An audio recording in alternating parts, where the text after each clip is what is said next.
Gracias, Nicolás, de nuevo. Pues vamos a ir entrando entonces un poco en materia.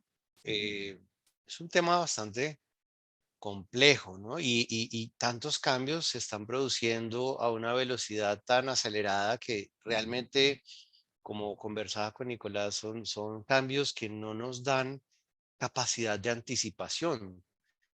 Entonces, siempre llegamos tarde porque están produciéndose a una velocidad increíble.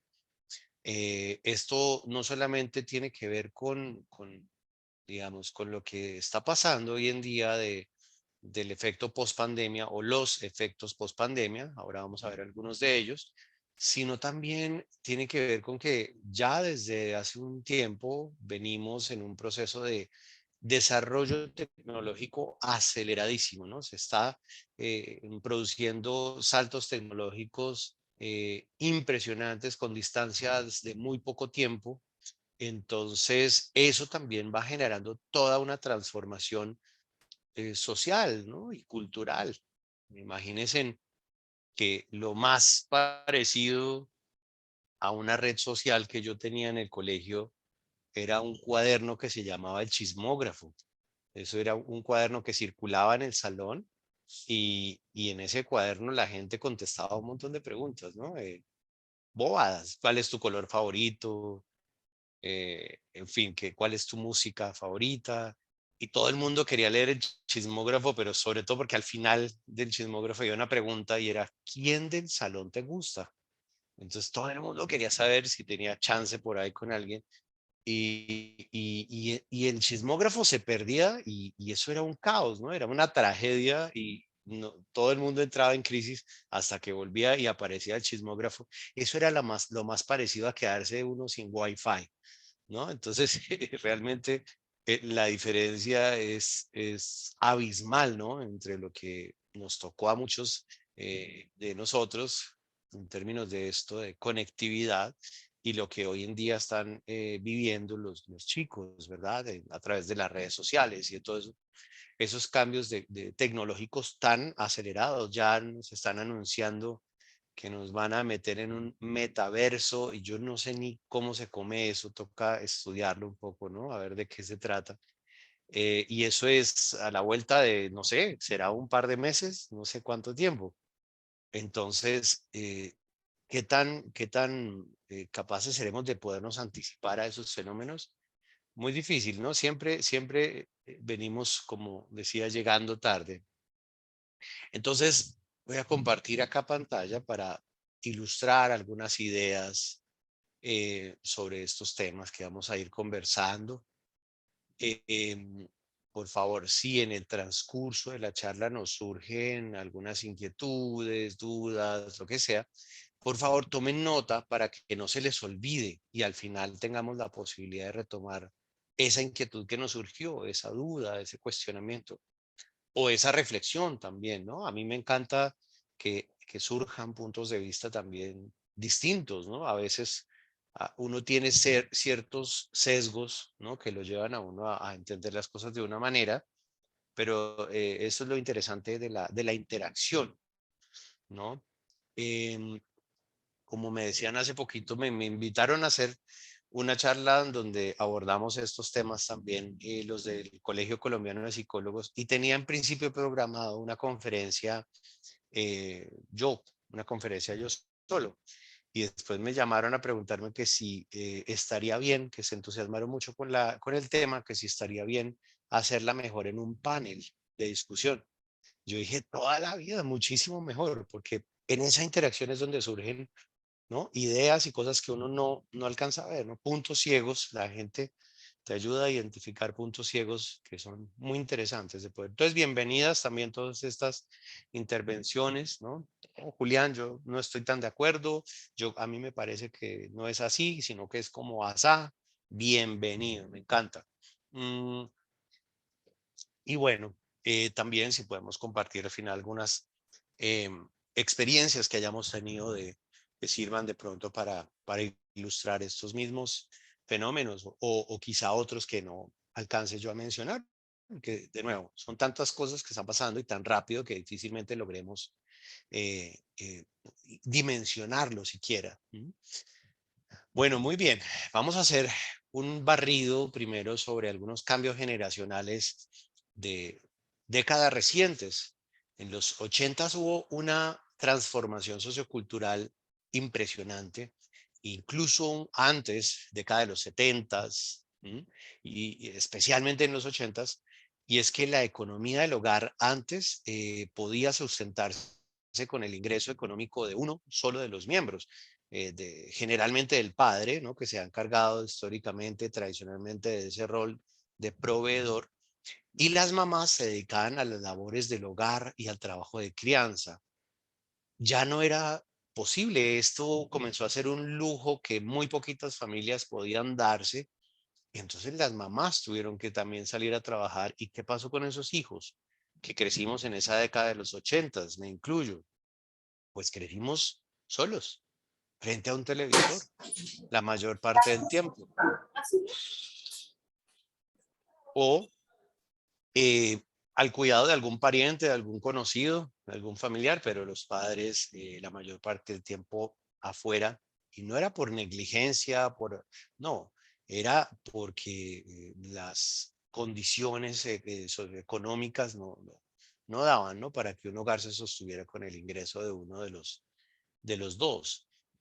Entonces, mucha soledad, fue un clima de mucho como ausencia, digámoslo, una generación muy huérfana de cierta manera. Llegamos a los 90 y hay como un primer auge de todo un tema de estimulación a través de dispositivos electrónicos, y a finales de los 90 pasa una cosa increíble, llega el Internet, ¿no? Y el mundo, que la historia de la humanidad se parte en dos, ¿no? Porque es que el mundo es uno antes del Internet y otro después del Internet. Entonces, hay todo un auge digamos, de la estimulación sensorial a través del internet. También los videojuegos eran cada vez mucho más realistas. Cada vez la tecnología comenzó a desarrollarse más y más rápidamente, pero especialmente en la década de los 2000 es cuando ya el internet, por ejemplo, se hace eh, asequible a la mayoría de la población mundial. Y ya entonces cada niño tiene su propio dispositivo, su smartphone, su tablet, su computador. Por ejemplo, yo he observado cómo las peleas de las mamás se han transformado mucho. Las peleas de las mamás de hace un tiempo eran así. Por ejemplo, me acuerdo yo que me pasaba a mí: oiga, mijo, éntrese a la casa, decía mi mamá, ¿no es cierto? Las peleas de las mamás de hoy en día es: oiga, mijo, salga de ese cuarto, ¿no es cierto? ¿Y qué está haciendo en ese cuarto? Bueno, encerrado frente a algún dispositivo electrónico, ¿no es cierto?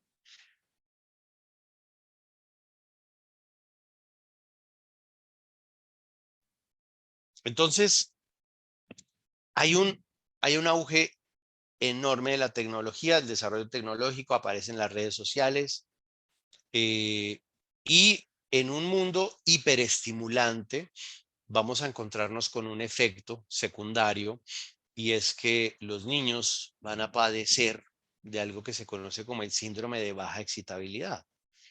Y es que entre más umbrales de estimulación sensorial tengan los niños, cada vez más trabajo les va a costar gozar y disfrutar de los pequeños placeres de la vida, porque están acostumbrados a unos umbrales de estimulación muy altos y permanentes.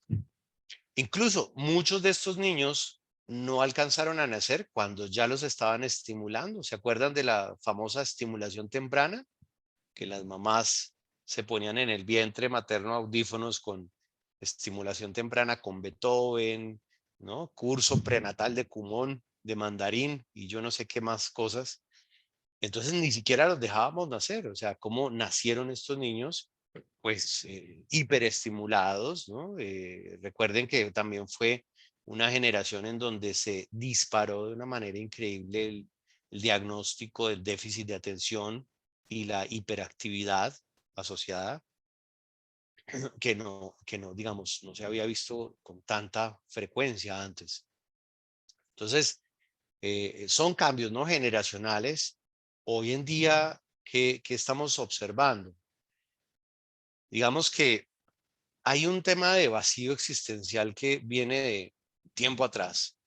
El vacío existencial no es algo que haya disminuido, no es algo que venga, digamos, menguando, todo lo contrario, como anunciaba Nietzsche en su momento, crece el desierto, de alguna manera, con algunas diferencias y matices, pero Frankl, que pues fue un sobreviviente de 3 campos de concentración nazi, estuvo en Auschwitz, Dachau, Treblinka, eh, allí en las cámaras de gas murieron algunos de sus parientes, familiares, amigos, una esposa, ¿no? Entonces, él logró sobrevivir a esta experiencia y convierte la experiencia de los campos de concentración en una especie de laboratorio de prueba de sus teorías, dando fe con su propia vida, con su propia existencia, de que el ser humano puede encontrar y realizar sentido incluso en las peores circunstancias. Y bueno, es difícil imaginarnos unas circunstancias peores que las de un campo de concentración, ¿no es cierto? Nos decía Frankl que hacía énfasis especialmente en la importancia de que el ser humano encuentre y realice un sentido de vida y nos decía, el ser humano es eso, en esencia, un buscador de sentido. ¿Mm? Mm, de vez en cuando, Frankl, bueno, todos estos planteamientos fueron muy durante la posguerra, eh, pero recientemente y cada cierto tiempo surgen algunos filósofos que hacen algo que podríamos llamar un diagnóstico del clima de la época o del espíritu de la época. Actualmente estos dos autores creo que hacen un muy buen diagnóstico del clima y del espíritu de la época, especialmente en una obra de cada uno de ellos. Gilles Lipovetsky creo que hace una muy buena descripción en una obra que se llama La Era del Vacío, y Byung-Chul Han nos hace también un diagnóstico, le toma el pulso a la sociedad actual en una obra que se llama La Sociedad del Cansancio. ¿Qué nos dicen estos dos autores?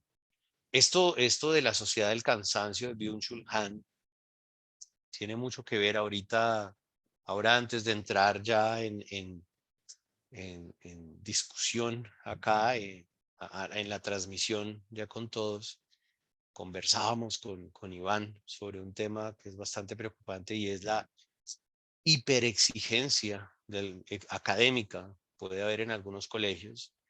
Y bueno, a eso hace también referencia este autor de La Sociedad del Cansancio. Bueno, ¿qué nos dicen? Gilles Lipovetsky, en La Era del Vacío, nos dice que hoy en día esos grandes, digámoslo, referentes, esos grandes ideales que quizás se perseguían, esas causas comunes que existían en décadas precedentes, hoy en día no existe. Hay un individualismo absoluto.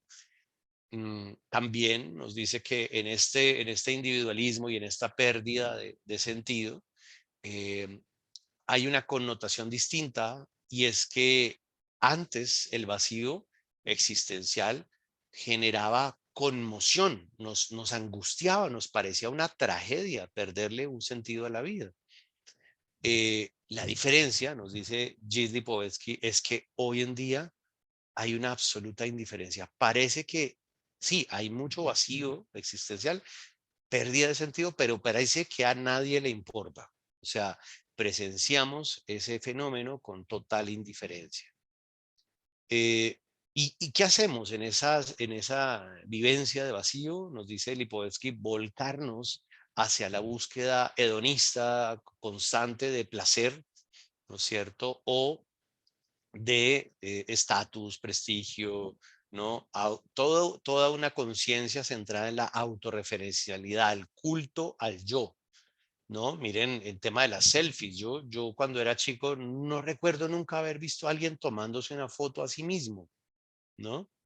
pero hoy en día todo el mundo se toma fotos comiéndome un sushi, no sé qué, subiéndome al avión, o sea, un montón de cosas que uno dice, pero ¿esto qué es? ¿No?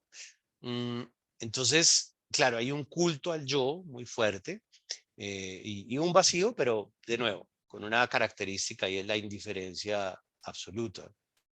Byung-Chul Han nos dice, por su parte, que en esto de la sociedad del cansancio, que estamos en una especie de locura colectiva, de neurosis sociocultural, en donde estamos obsesionados con la productividad, con el rendimiento, con la optimización del tiempo. Y entonces nos estamos enloqueciendo. Y él dice que hoy en día digamos, la epidemia en el mundo es especialmente neurológica, depresión, ansiedad, ¿no? Trastorno límite de personalidad, la bipolaridad, el síndrome de fatiga laboral, etcétera. Entonces, nos dice, son el tipo de trastornos de la época, porque él dice, tiempo atrás superamos digamos, el riesgo bacteriano a través de la técnica, no me acuerdo cuál era el medicamento de todos los problemas o los males bacterianos. Bueno, ahora si me acuerdo les digo. Y después No no digamos, el antibiótico famoso. no la antibiótica, sí, la técnica antibiótica, creo, es lo que él dice. Y después de superar los riesgos bacterianos, superamos los riesgos virales a través de la técnica inmunológica o en una buena medida, porque miren a la velocidad que se produjo estas vacunas, ¿no? Pero que hoy en día estamos frente a el riesgo, digamos, de la epidemia más de tipo neurológica. ¿M? Entonces son esto, ¿no? Los trastornos psicológicos, trastornos bueno, psiquiátricos y los psicólogos y los psiquiatras no damos abasto. Es una cosa impresionante. Yo siento que estamos todos desbordados y yo por lo menos, a mí me angustia, ¿no? Yo hablo a veces con colegas yo les pregunto, ¿cómo te está yendo? Muy bien, muy bien. Estoy full de agenda, pero ¿cómo podemos estar bien teniendo la agenda full? O sea, lo que tenemos es que ponernos a hacer algún trabajo preventivo o algo para que no se llenen los consultorios. Es que no podemos ver esto como si no estuviera pasando nada, ¿no? Tenemos es que ver la manera de que la gente no llegue a consulta en la medida de lo posible, que sea una instancia de última medida. Claro, ya para el que lo necesita, bienvenido y es importante atender, pero generar programas, ¿verdad? Que aborden y que puedan, vamos, servir para hacer prevención y promoción de todos estos riesgos de trastornos psicológicos, emocionales. Eh, Porque si no, vamos a quedarnos apagando incendios, ¿no? Entonces, de eso habla este señor Byung-Chul Han, de esa obsesión con el rendimiento, con la optimización de resultados. Entonces nos dice, estamos en una fatiga absoluta. Y dice también que, por ejemplo, hace un contraste entre lo que planteaba Michel Foucault, filósofo francés. Decía Foucault en su momento que los seres humanos estamos viviendo sometidos a unas, digamos, autoridades representadas en las instituciones y que esas autoridades imponían una serie de límites, ¿verdad? Nos decían, no puedes hacer esto, no puedes hacer aquello, no, no, no, no, no. Y de alguna manera entonces estábamos en ese sometimiento, en una especie, digámoslo, de esclavitud digamos, sometimiento, ¿no? A un poder, a una serie de poderes. Este señor Byung-Chul Han dice, hoy en día la cosa cambió radicalmente. Ya no estamos condicionados y esclavizados por un no que viene de afuera, por un no puedes que viene de afuera, sino estamos absolutamente esclavizados por un sí que viene de adentro.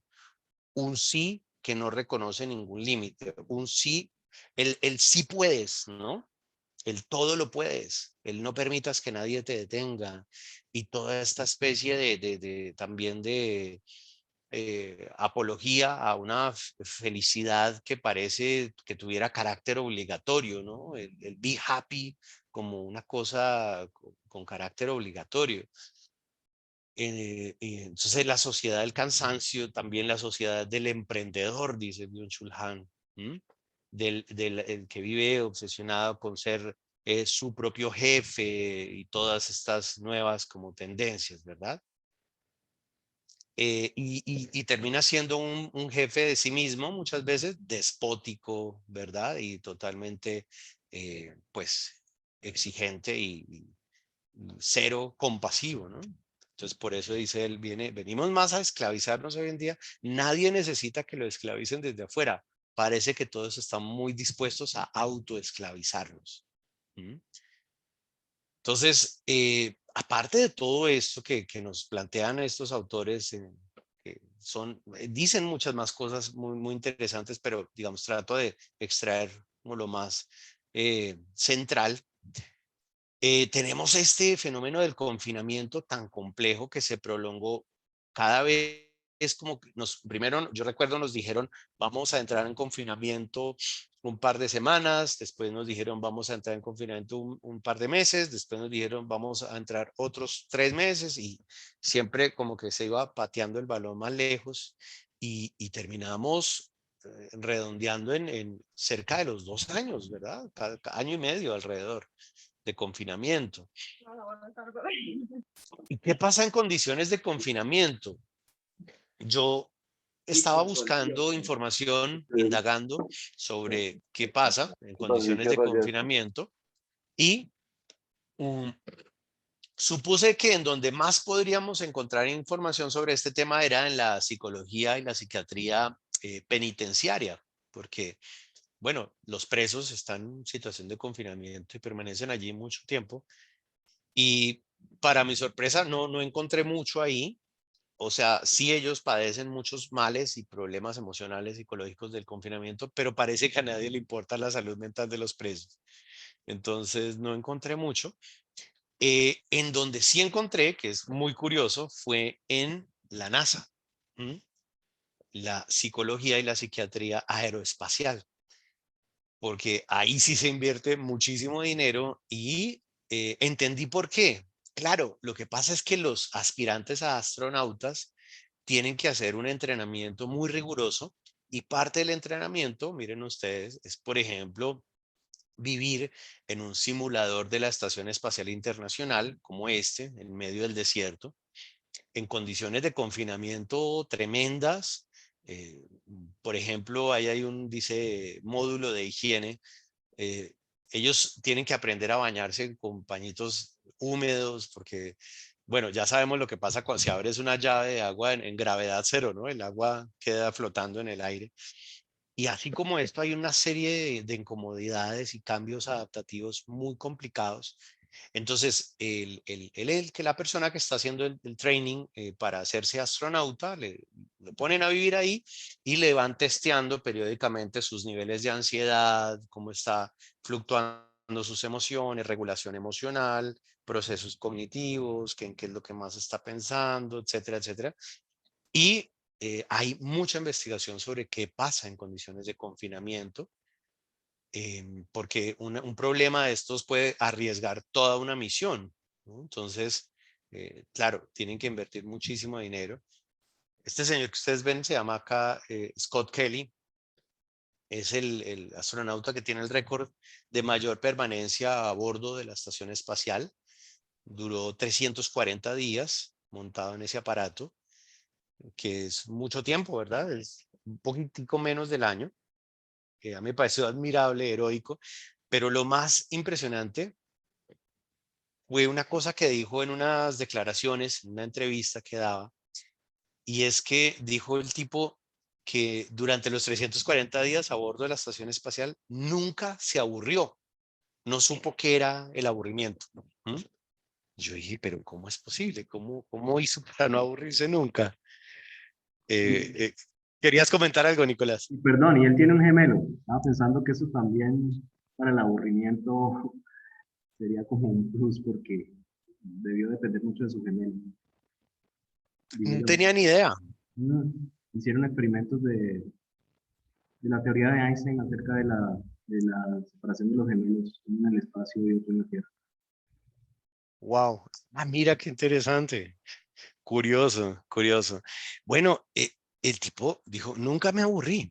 Yo quise entender, a ver, por qué era que, o cómo hizo para no aburrirse.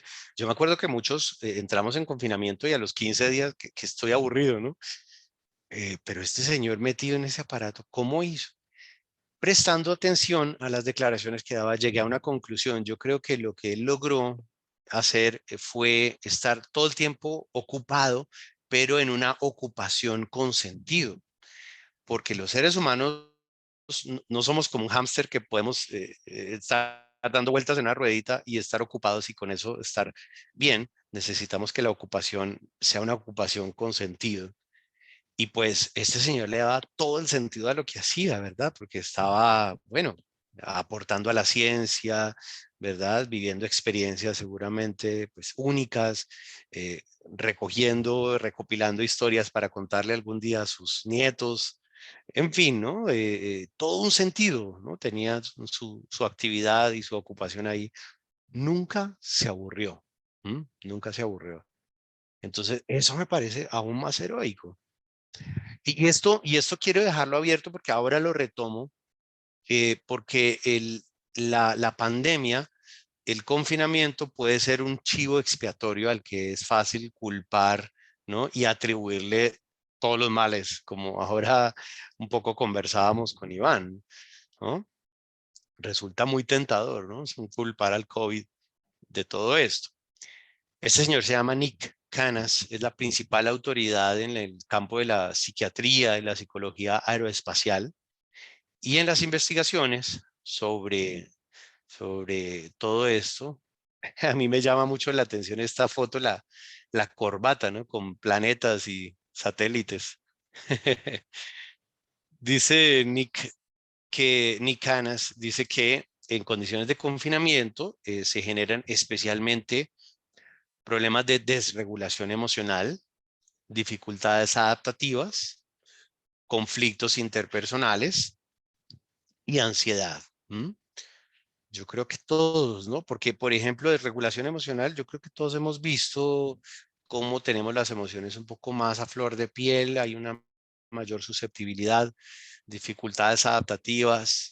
Bueno, a bordo de una estación espacial, pues tienes que convivir con personas de distintas nacionalidades y muchas cosas. Pero acá nosotros durante el confinamiento pasamos, por ejemplo, de tener una convivencia de a lo sumo 4 o 5 horas diarias con nuestros familiares, pasamos a tener una convivencia 24/7. Entonces, esta hiperconvivencia, claro, pone a prueba también nuestra paciencia, nuestra tolerancia con el otro, ¿verdad? Conflictos interpersonales también, por la misma razón y ansiedad. Ahora vamos a ver un poco algo sobre la ansiedad, porque aunque es ampliamente difundida, lo mismo la depresión, eh, son dificultades, males de hoy en día muy poco comprendidos en realidad.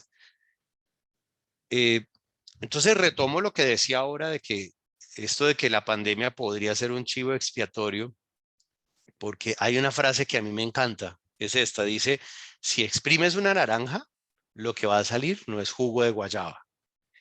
El COVID, el confinamiento es como si la vida nos hubiera exprimido. ¿Y qué va a salir? Pues lo que como individuos y como sociedad hayamos cultivado. ¿Qué otra cosa va a salir? ¿No es cierto? Y si somos una sociedad ansiosa, obsesionados, como dice este señor Byung-Chul Han, con el rendimiento, la optimización de resultados, ¿no? La hiper autoexigencia, pues, ¿qué va a salir? Ansiedad. ¿Qué otra cosa va a salir? Y si estamos volcados a la gratificación sensorial y si estamos totalmente desconectados de la búsqueda de un sentido, la realización de un sentido de vida y estamos cerrados a un individualismo, y hay una vivencia profunda de vacío existencial, pues ¿qué va a salir? Pues depresión. ¿Qué otra cosa va a salir? ¿No es cierto? Pero miren las paradojas de una situación de confinamiento. Muchas veces cuando los seres humanos afrontamos un confinamiento, sacamos con mayor fuerza todo nuestro potencial dormido. Entonces depende de quién esté atravesando el confinamiento, ¿verdad? Por ejemplo, miren esta imagen es Gandhi cuando estaba preso. Los ingleses dijeron, este señor es tenaz tenerlo preso porque sus seguidores estaban pues alborotados, ¿no? Tener a su líder preso. Después de un tiempo dijeron, es mejor tenerlo suelto. Cuando fueron a decirle a Gandhi que mejor pues quedaba libre de todos los cargos, que podía irse, él lo que le respondió fue, no, pero no me saquen todavía, denme 3 meses más y me voy. Por favor, estoy terminando de hacer un manuscrito, denme 3 meses más y me voy. ¿Mm? Condiciones de confinamiento sacan muchas veces lo mejor de nosotros, depende de cómo lo afrontemos, ¿verdad? Nelson Mandela podría ser otro ejemplo de eso, que logró algo heroico durante el apartheid, estuvo injustamente encarcelado un montón de tiempo, la mitad de su vida, una cosa así, y, y logró hacer una cosa increíble, nunca resentirse con sus captores y solo albergar sentimientos compasivos hacia ellos. ¿Cómo lo hizo? No tengo ni idea, porque, insisto, me parece heroico, ¿verdad? Y parece que lo hizo también, que se hizo amigo de algunos de sus carceleros durante el resto de su vida. ¿Mm? Incluso cuando llegó a ser presidente y todo. Víctor Frankl, que lo mencionaba ahora, ¿no? Convirtió el confinamiento en los campos de concentración en lo que él después llamó el experimentum crucis, o esa especie de laboratorio de prueba de sus teorías para dar testimonio en sí mismo de que eso de aferrarse a la búsqueda de un sentido de vida hace soportable hasta las peores circunstancias. Entonces, digo esto porque, digamos, no, es tentador, ¿no? Atribuir al COVID y al confinamiento todos nuestros males, pero pues miren, otras personas en condiciones de confinamiento lo que hacen, ¿no? Pero es porque algo venían cultivando como individuos distinto, ¿verdad? En la mayoría de personas lo que ha generado es ansiedad, crisis de ansiedad, depresión. ¿Mm? Asociada muchas veces también a una vivencia de vacío existencial, y otra serie de síndromes sí, que ahora vamos a ilustrar. La ansiedad, eh, pues es un estado de inquietud, ¿verdad? Digamos, como falta de calma, ¿no es cierto? Que no logro estar tranquilo, conectado con el presente. Entonces, ante la ansiedad que surge cuando estamos en una vivencia de depresión, o cuando estamos preocupados por la posibilidad del fracaso o de perder, entonces aparece la ansiedad. Lo que hacemos ante la ansiedad es una de dos: huir o luchar. ¿Mm? Es básicamente eso. En términos más, digámoslo, clínicos, psicológicos, es lo que se conoce como patrón de reacción fóbico, la lucha, perdón, la huida, y la lucha, patrón de reacción obsesivo. ¿Mm? Entonces vamos a ver un poco cómo funciona eso. En el patrón de reacción fóbico, lo que ocurre es que yo quedo atrapado en la ansiedad porque, y esto es casi como una ecuación matemática, entre más huyo de mis fantasmas, estos crecen más. Y entonces la ansiedad aumenta. ¿Y yo qué hago? Huyo más rápido. Y la ansiedad y el temor crece aún más.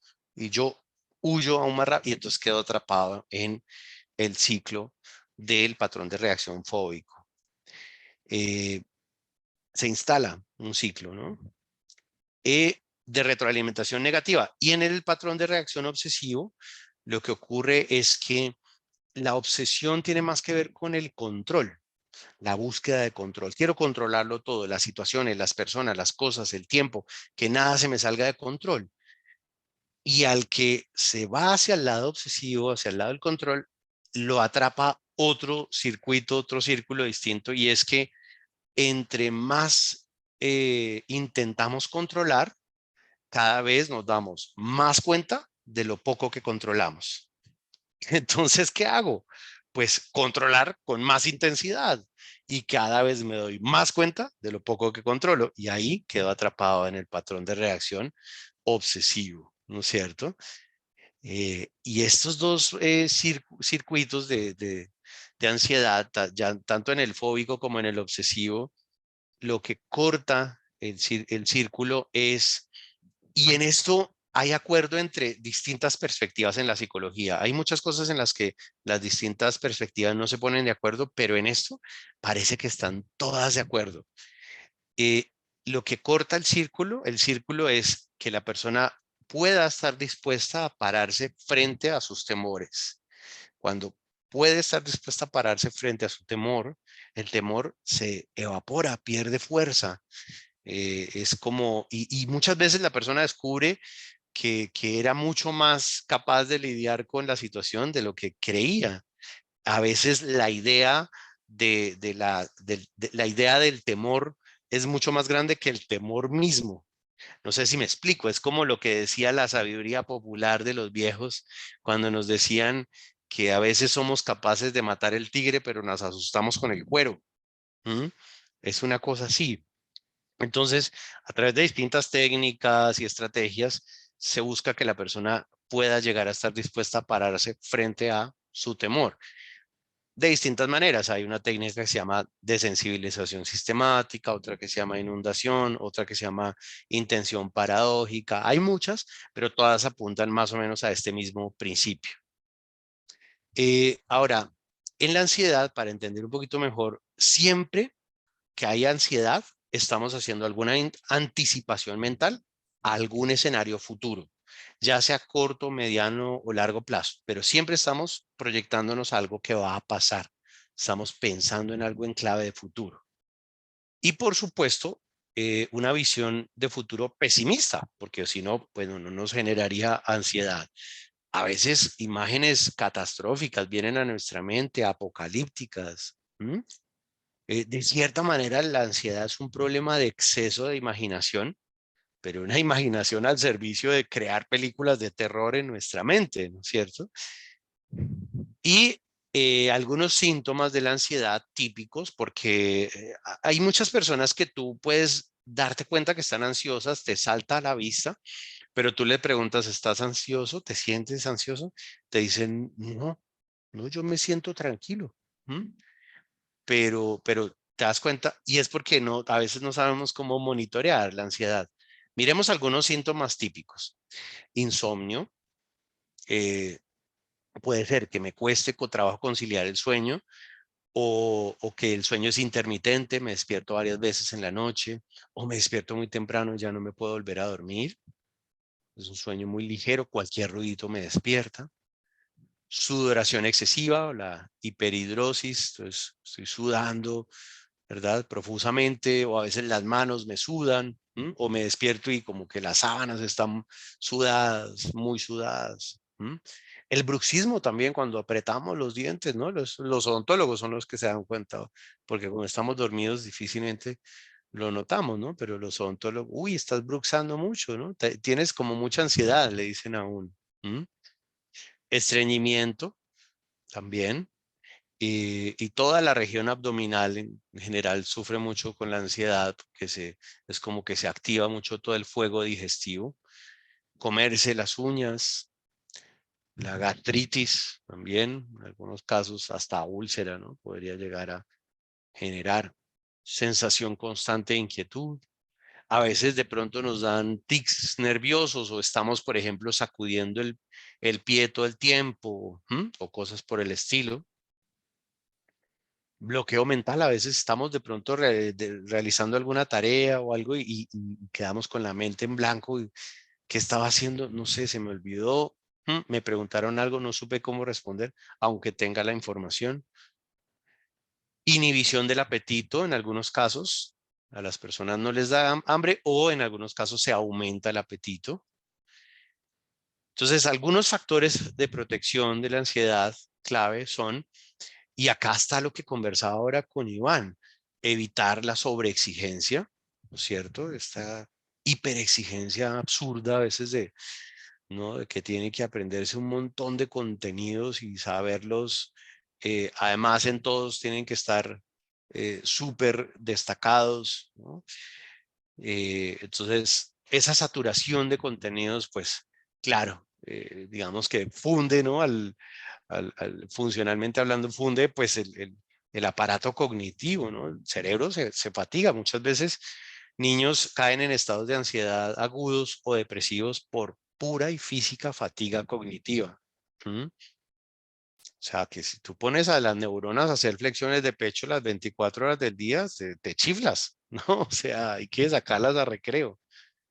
Alimentar una visión optimista del futuro también, ¿no? A veces estamos hablando con los chicos de todo lo terrible que va a pasar y el mundo se va a acabar y esto y lo otro, y pues digamos que hay muchas razones, ¿no? Para preocuparnos, pero yo pienso que el optimismo hoy en día es casi que una especie de mandato ético, ¿m? Porque el pesimismo es muy fácil hoy en día que un chico se deprima con esto, ¿no? Con las visiones pesimistas, negativas del futuro. Por ejemplo, en casa con los padres, yo creo que es muy importante cuidar mucho la higiene mental, por ejemplo, ser muy selectivos en el tipo de información que se consume. Hay familias, hay casas en las que se desayuna, se almuerza y se cena noticias. Y los noticieros son, o sea, es importante estar enterado de vez en cuando de qué está pasando, pero los noticieros son muy tóxicos en realidad como fuente de información.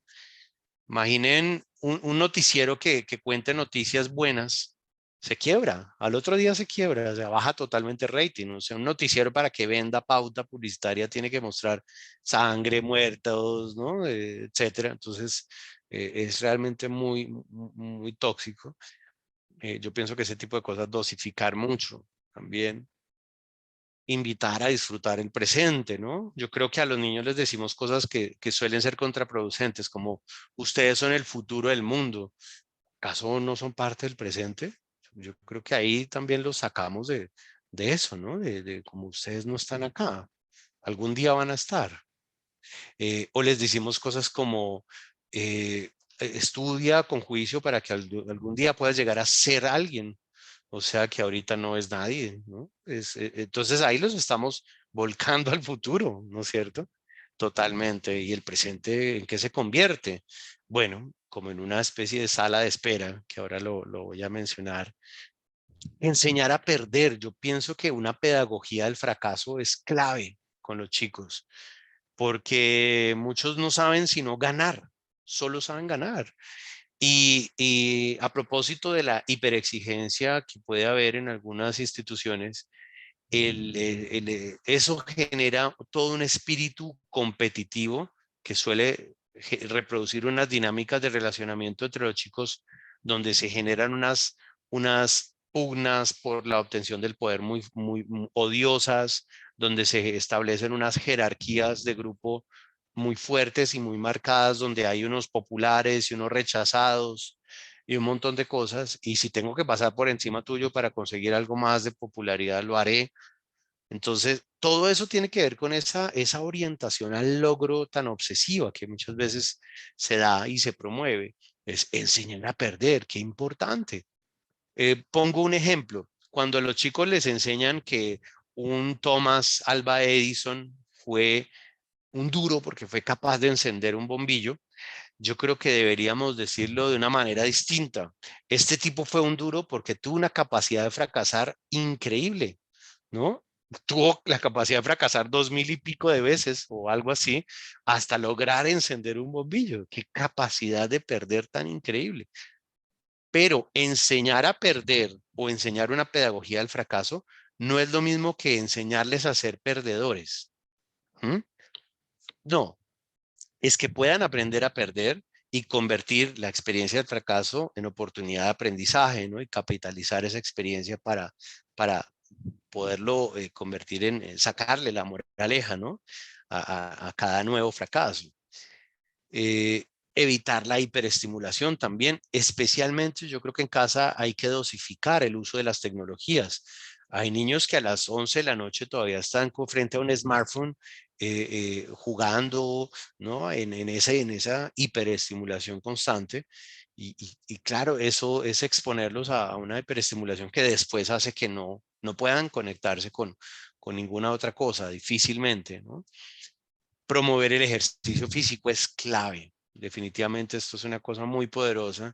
Bueno, ¿cómo será que en la estación espacial, por ejemplo, que ahora mencionaba, los astronautas están obligados a hacer ejercicio?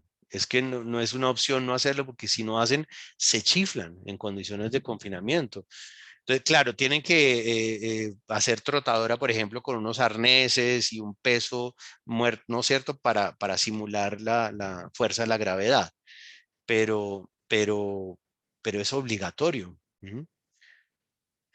Y la depresión aparece básicamente por tres causas distintas. Hay depresiones que tienen un origen más en lo biológico, se llaman depresiones endógenas, otras que tienen origen en la dimensión psicológica, que se llaman depresiones reactivas, y algunas depresiones tienen origen en la dimensión espiritual, que son las llamadas depresiones existenciales.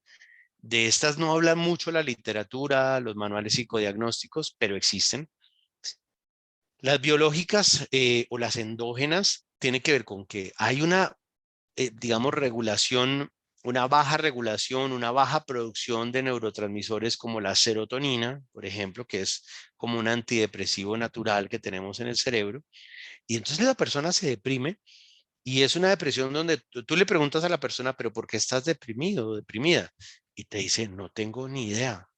Y no es que no te quiera decir, es que no sabe, no sabe. Esa es una pista de que puede tratarse de este tipo de depresión. Es una depresión, tiene como como un patrón cíclico, como que aparece quizá cada 10 días o cada 8 días, o como que baja cada mes y luego a los 2 meses vuelve y aparece. Hay como un patrón, si uno mira en retrospectiva, uno ve como una cosa cíclica. Eh, Pueden haber antecedentes familiares depresivos, porque como hay una carga genética importante en este tipo de depresión, entonces también nos da pista. Y es un tipo de depresión que tiene una respuesta casi inmediata a la farmacoterapia. Entonces, el psiquiatra prescribe algún antidepresivo y casi que automáticamente la persona experimenta un alivio inmediato y no tiene tan buena respuesta a la psicoterapia cuando no está acompañada del medicamento. Luego, las depresiones reactivas o psicológicas, bueno, son las que todos conocemos que tienen que ver cuando experimentamos alguna vivencia dolorosa y el golpe emocional, pues, digamos, nos impacta de tal manera que no es fácil levantarnos, ¿no? Nuevamente. Entonces, son con las que estamos más familiarizados y tiene muy buena respuesta a la psicoterapia y tiene bajita respuesta a la farmacoterapia. Si le prescribes un medicamento a una persona en este tipo de depresión, de pronto no llora, pero no se siente mejor. Entonces, es importante el acompañamiento psicoterapéutico. Y luego las existenciales, en donde no me ha pasado nada terrible, no tengo una regulación, una mala regulación de mis neurotransmisores, sino que simplemente no encuentro una respuesta satisfactoria a la pregunta ¿para qué vivir? Y entonces me deprimo, me deprimo. De hecho, esta depresión existencial es más como lo que en psiquiatría se llama una distimia. Es como una depresión leve, pero permanente. Es como una depresioncita ahí. Incluso más que una depresión, es como si la vida se volviera un poco insípida, podríamos decir. ¿Mm? Entonces, siempre que hay depresión, si se trata de una depresión psicológica reactiva, se está reviviendo alguna experiencia negativa del pasado. Miren qué interesante. En la ansiedad estamos proyectados a un futuro. En la depresión estamos anclados a alguna vivencia del pasado dolorosa que no hemos podido superar. En ese caso es necesario cicatrizar, sanar la herida. ¿Mm? Generalmente ahí cometemos un error muchas veces y es pretender cerrar la herida sin antes haber drenado o sacado el dolor, ¿no? Entonces, muchas veces pues lo que hacemos es cerrar una infección. Entonces es importante pasar por ese proceso de hacer catarsis, desahogo, soltar el dolor, ¿no? Permitirse llorar lo que haya que llorar, etcétera. Y luego sí, viene un proceso de cicatrización. Miremos algunas manifestaciones de la depresión. Hipersomnia, entonces la persona duerme mucho más de lo acostumbrado.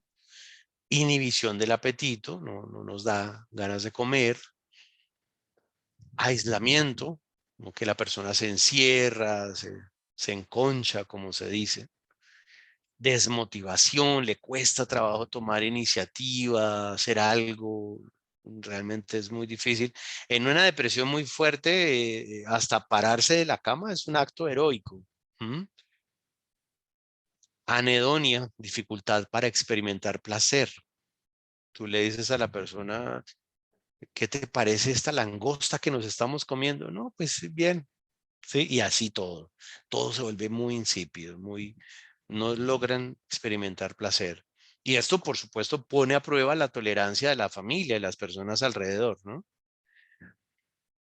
Culpabilización excesiva. ¿M?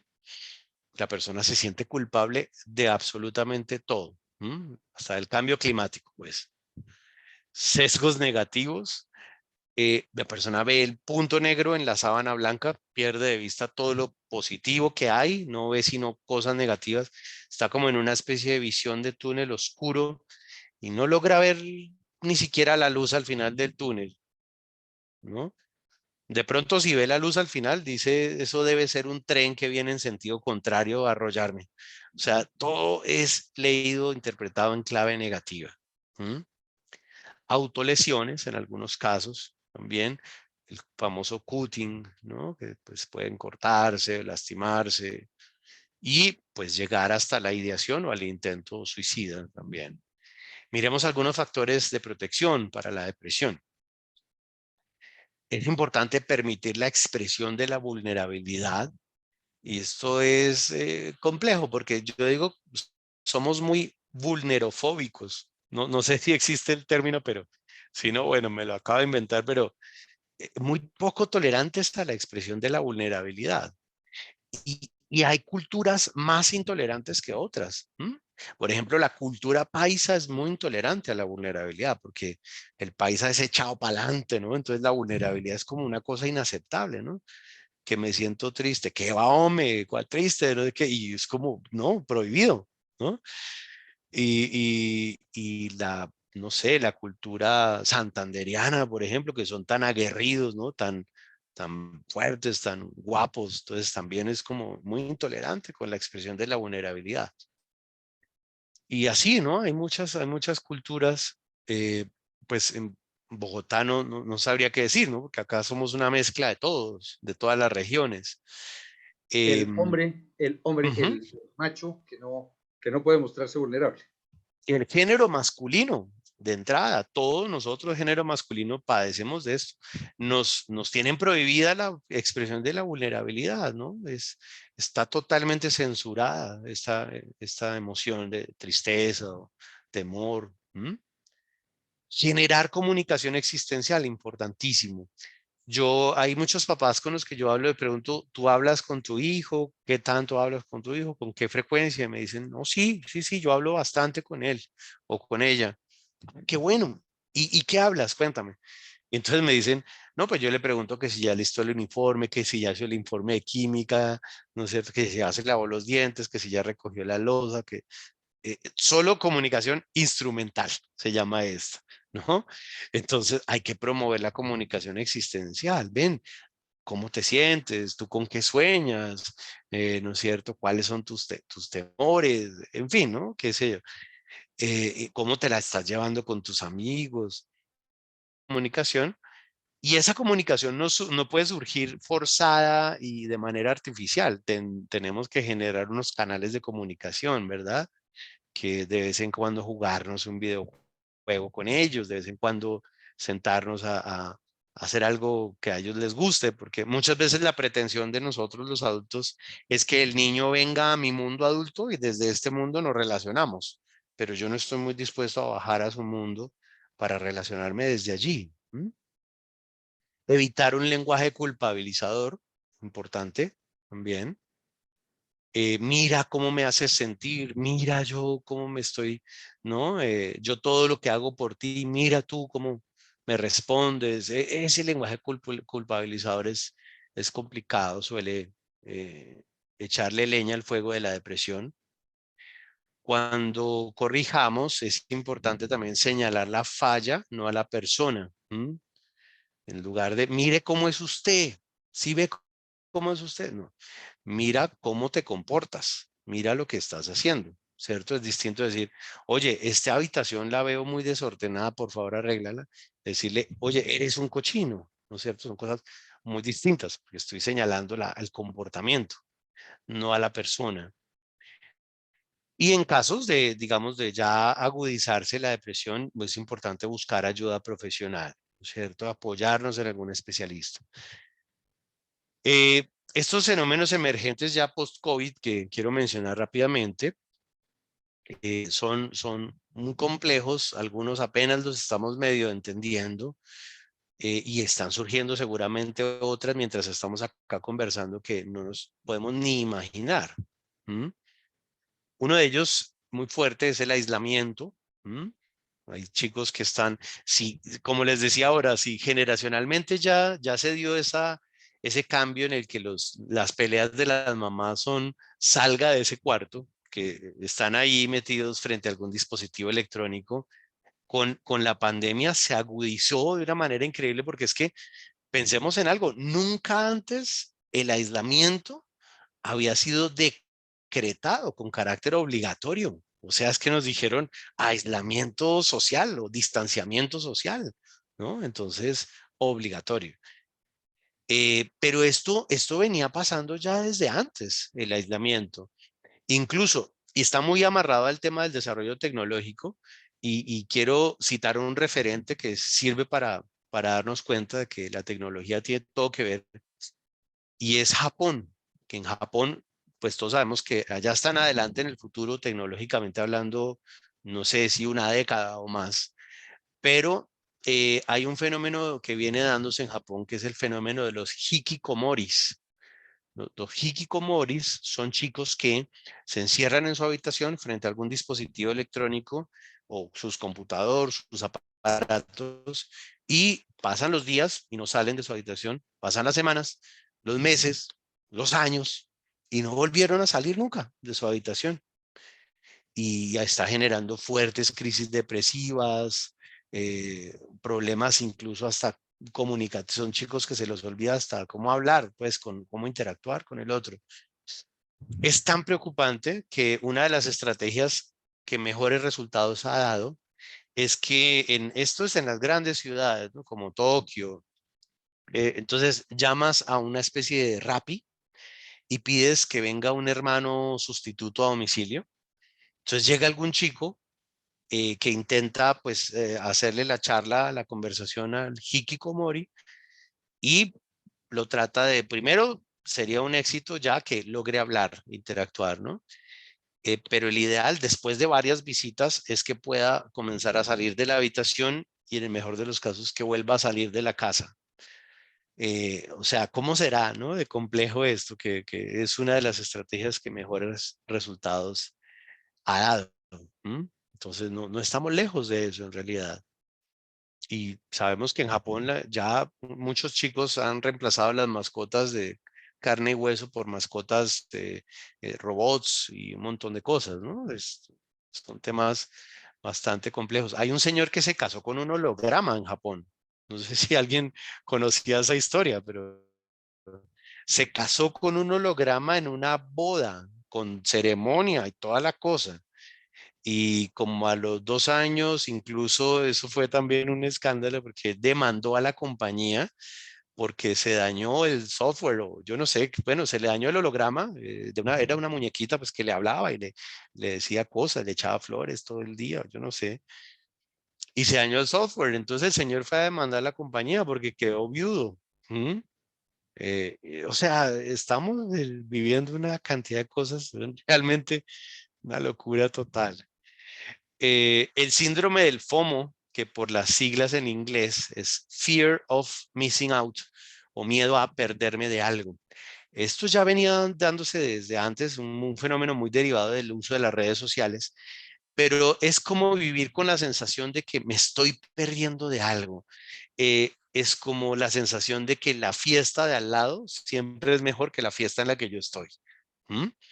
Y eso genera una sensación de ansiedad muy fuerte, ¿no? Los chicos siempre están sintiendo de algo, de qué me estoy perdiendo. Y durante el confinamiento, y ahorita este es un fenómeno post-COVID, muchos chicos han alimentado la sensación de que han tenido que postergar su vida para después de la pandemia y entonces ahora hay una especie de afán de recuperar un tiempo perdido. Y es que no hay ningún tiempo que recuperar. ¿Lo aprovechaste o lo desperdiciaste? Punto. No, no hay ningún tiempo que recuperar. ¿Mm? Pero el FOMO también es mucho eso, mucho esa cosa de estar saltando de lo nuevo a lo último. Entonces no hay una capacidad de gozar y disfrutarse lo que está aconteciendo aquí y ahora, ¿no? Porque estoy queriendo saltar siempre de lo nuevo a lo último. ¿Mm?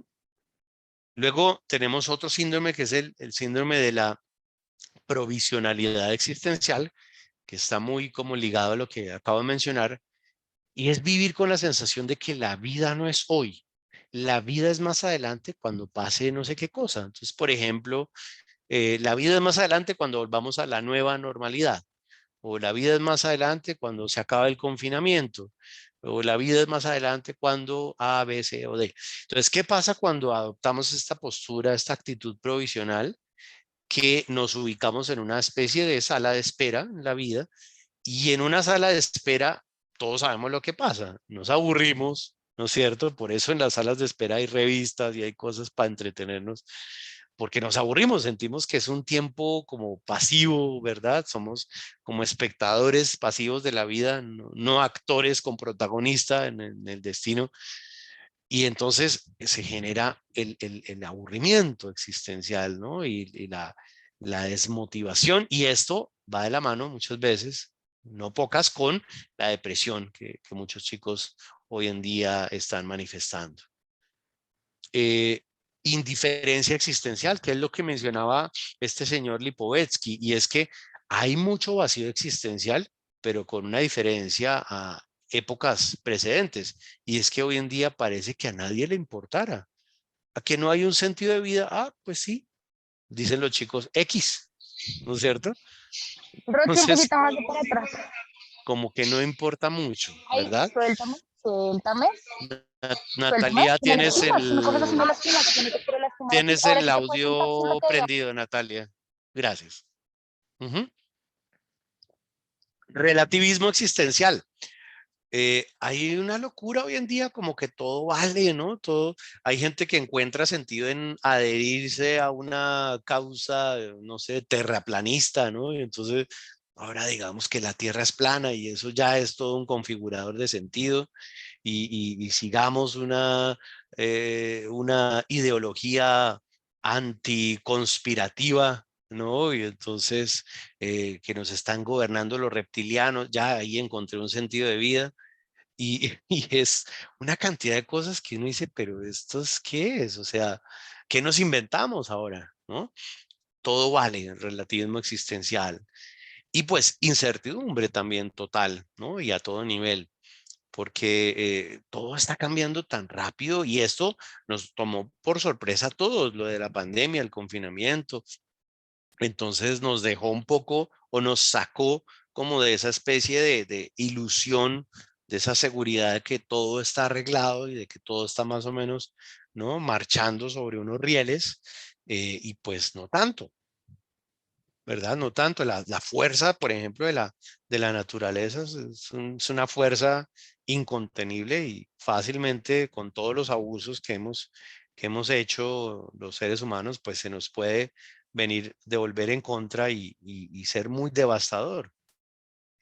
Ahora, Acá voy a sugerir unas recomendaciones sobre todo del tipo de cosas que debemos evitar hacer cuando un chico o una niña cae en depresión.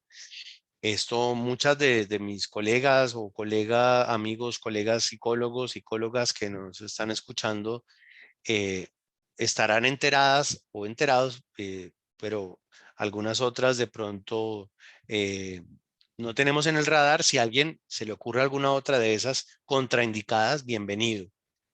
Por ejemplo, una de ellas, la intolerancia con el malestar, que ahora lo mencionaba, somos muy intolerantes con la vulnerabilidad. Entonces, si algún chico está entrando en depresión, bueno, ya deja de quejarte, pero ya ponle ganas, ponle actitud.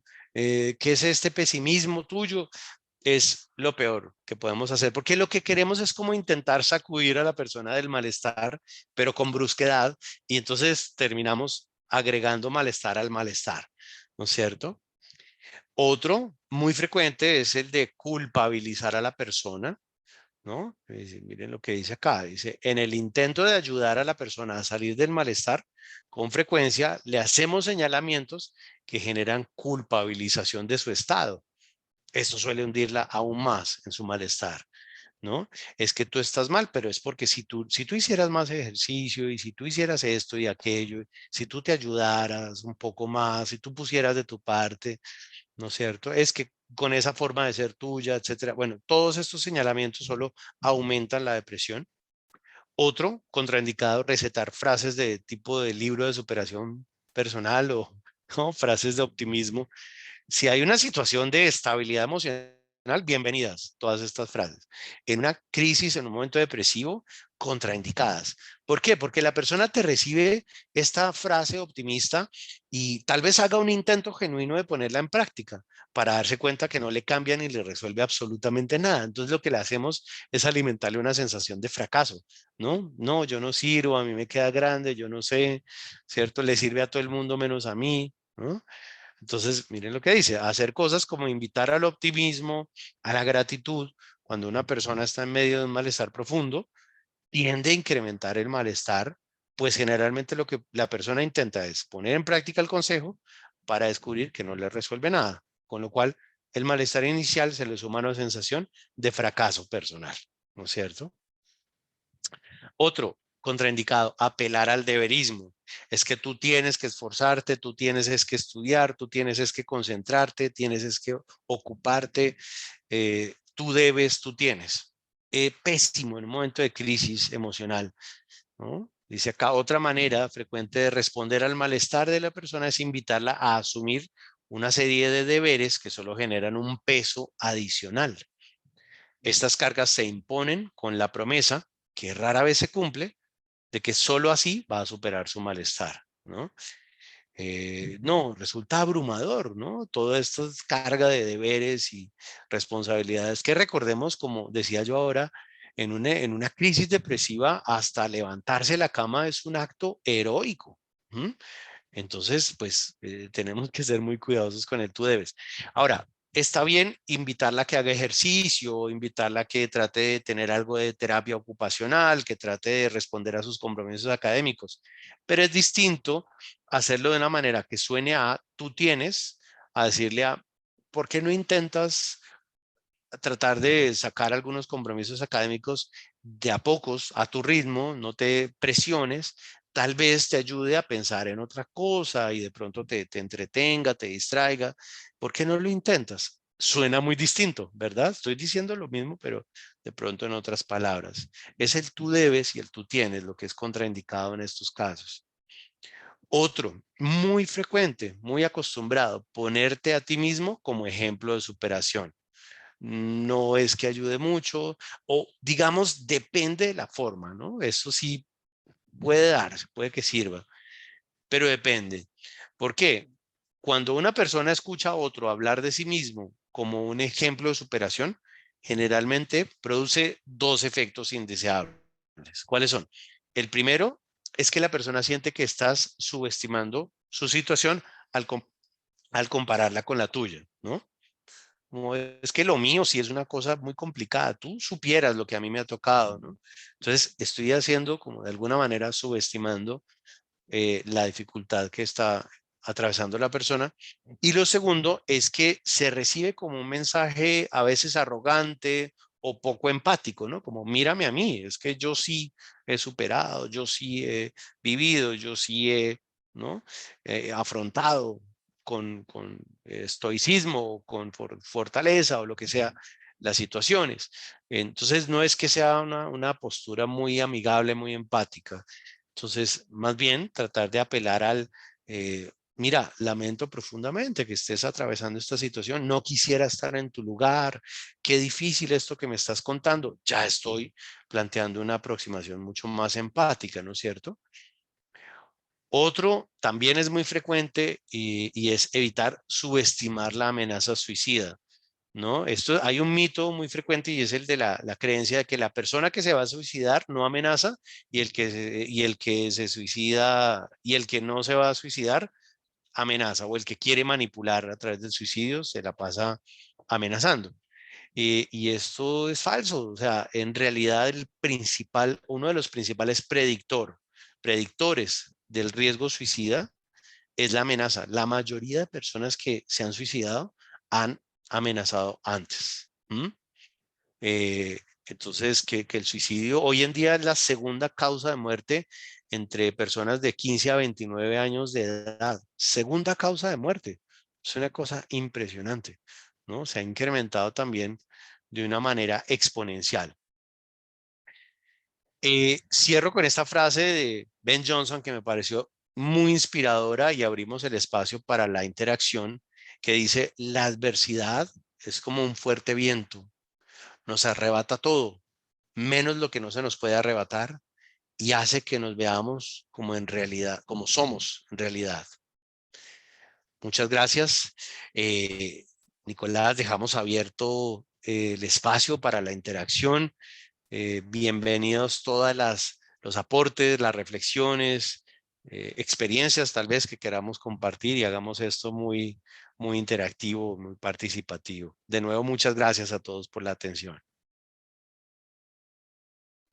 Muy, muy interesante, Julián. Muy oportuno además para la época que estamos viviendo.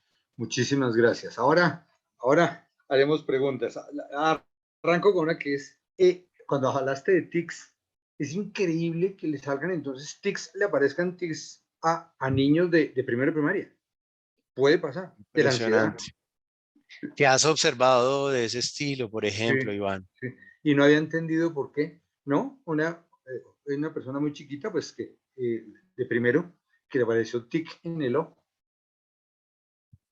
Mm, Tan chiquito. tan chiquitos, por eso me impresionó cuando pasaste por ahí y aquí lo subrayé. Puede ser, o sea, es por el confinamiento y por todas estas cosas, porque coincide todo lo que pasó a su alrededor para que apareciera esto. Claro, pues tú, a ver, no sé si te has dado cuenta, se ha puesto de moda entre los niños los famosos Pop-It. ¿Se han visto? ¿No? Son No. unas cositas de plástico que simulan las bolsitas esas que tienen para reventar Sí, las burbujitas de aire, sí. ¿no? Mi hija de No. Y 5 años ya me lo entonces, pidió. ya te lo pidió, Nicolás. Lo primero que pide de juguetes famosos, ya, primera experiencia El, con eso. el Pop-It, ¿no? Sí. Claro. En teoría es para desestresarse. Pero ¿qué hace un niño de 5 años desestresándose? O de 8 años o de 7, ¿no? Es impresionante. Bueno, sí, ahí están desestresando. Y te lo dicen, es para desestresarme, ¿no? En una época, hace un tiempito, fue de moda los famosos spinners. Los Ah, spinners, que ah, eran como unas cositas, ¿no? Que le ponían a dar vuelta, ¿no? O algunos traían sí. botoncitos y eso, cosas como para liberar, en teoría, la ansiedad. Bueno, yo prefiero de todas formas el spinner y los pop-its que los Joule y los vape, ¿no? Los vapeadores. Y explícate en español, ¿qué son los Joule y los Pop? Los Joules son los cigarrillos electrónicos, esos son de nicotina, y los vapeadores son esos vapeadores se pueden usar con o sin nicotina, porque se les agrega es una esencia líquida, pero que para los niños es muy atractiva. Primero porque es un dispositivo electrónico y todo lo que sea tecnológico a ellos les encanta. Y segundo, porque tiene sabores muy exóticos, ¿no? Banano, piña, sandía, sabor a chicles, ahora no sé qué. Entonces, claro, para ellos es muy, muy atractivo. De hecho, es tal vez el principal mercado de los vapeadores y de los cigarrillos electrónicos o los Juuls son los adolescentes. Eh, entonces, claro, prefiero mil veces un pop-it o un spinner, una cosa de esas de está chuzando algo que un vapeador o un cigarrillo electrónico, pero también se ha disparado de una manera increíble el uso de estos cigarrillos electrónicos y los vapeadores. Ok, Ujú. ok, ok. Ok. Por acá en el chat tenemos, a ver, no, alguien quiere de pronto, si alguien quiere, levanta por favor la mano, la manito virtual acá. Bienvenidas todas las intervenciones, aportes, reflexiones. Eh, Esto es un tema, sí. Perdóname, sin yo ser aquí tan profesional como todos los asistentes que están acá y tan vinculado con el día a día de los colegios, la parte que decías de no sobrecargar, no recuerdo como en qué consejos, como fue como de los primeros que decías, eso pues es algo con lo que siempre han vivido los colegios también y cómo evitar que sea subjetivo, porque incluso uno de papá, uno no sabe si uno dice, uy, pero ¿cómo me sobrecargan a la niña así? Acabo de salir de un encierro de casi un año y de pantallas y lo que quieren es jugar, porque lleva un mes en el colegio y entonces ya me están pidiendo que rinda y que vaya a clases adicionales? ¿Es sobrecarga o no? O sea, ¿cómo evitar que eso sea subjetivo? ¿O, o de qué manera los mismos colegios o los papás saber cuál es la medida correcta, qué es sobrecargar y qué no? Porque pues igual, sí, tienen que ponerse al día, digamos, en este momento. Sí, sí, sí, Y claro. eso yo no sé hasta dónde se volvió perjudicial en algunos colegios, o en otros simplemente dejaron que no se pusieran al día y que bueno, se perdió un año, que lo repitan, en un momento decían el año pasado, no, eso todos los niños en Colombia van a repetir el año, eso no me importa, decía una prima doctora y pediatra con sus Ujú. hijos de 8 y 10 años, decía, a mí no me interesa, que repitan el año. No he hablado con ella a ver si lo van a repetir o si repitieron el pasado, no sé qué pasó, pero igual ha sido pesado y entonces uno dice, ¿es sobrecarga o no es sobrecarga? No sé qué piensas. Claro, interesantísimo eso que planteas, porque ¿dónde está la línea divisoria entre la exigencia aceptable y incluso deseable y la exigencia exagerada, ¿no? Desmedida? Es difícil saberlo, ¿no? Claro.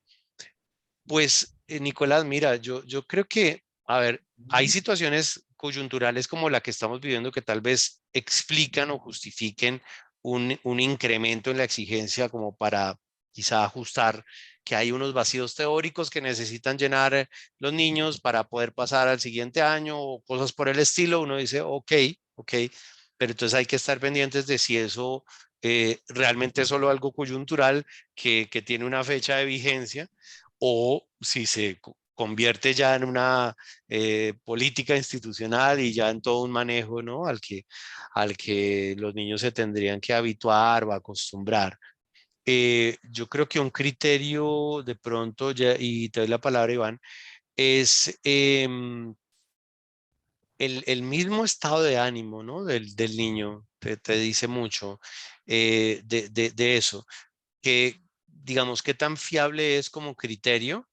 Yo creo que deberíamos darle una buena fiabilidad, yo creo que deberíamos tomarlo en consideración. De hecho, yo tengo el interés de promover una iniciativa, pero como dice el dicho, una sola golondrina no hace verano. Quisiera unir fuerzas con muchas otras personas en las que de pronto incluyo a la ACN y a los colegios que están participando para promover una iniciativa que es que se hagan unas pruebas sentir. ¿M? Así como hay unas pruebas saber, Chévere, chévere. ¿m? Que se hagan unas pruebas sentir. Yo pienso que va a salir rajado un montón de colegios y me encantaría que eso sucediera. ¿M? para que se haga urgente atender a esas necesidades, ¿no? Porque todo el mundo, en todo lado hablamos de la inteligencia emocional y como qué importante es que los niños manejen y tengan una, ¿no es cierto?, una buena manejo de sus emociones y no sé qué, y ¿en dónde está eso, no? O sea, ¿en qué momento hablamos de eso? Y es que lo que no se controla, ¿cómo es? Lo que no se mide no se controla. Ujú, Son las ujú. palabras de ingenieros, Por pero es supuesto, que, hay que tener una trazabilidad, una forma de monitorear eso para saber qué tan bien están los niños o qué tan mal, ¿no? Y entonces, mira qué interesante, Nicolás. Por ejemplo, me atrevería a decir algo. eh, que pronto en algún colegio veamos que en las pruebas sentir hay un pico de malestar por ahí como en décimo. Miremos qué es lo que pasa en décimo, ¿no es cierto? O cosas por el estilo. Entonces yo creo que es una iniciativa que vale la pena por lo menos conversar y ir dándole forma, ¿no te parece? sí, claro, don Iván iba a Ujú. comentar algo o Sí, Iván. tema. sí, yo estoy de acuerdo con las pruebas de sentir, pero inclusive yo estaría de acuerdo con las pruebas de sentir previas, no posteriores, sino es como hacer un diagnóstico de cómo está esa parte emocional de los niños. Me parece que es algo que debemos hacer. Y me Ujú. regreso al tema, cuando hablamos de, para ir en orden, me regresé a las notas que tomé.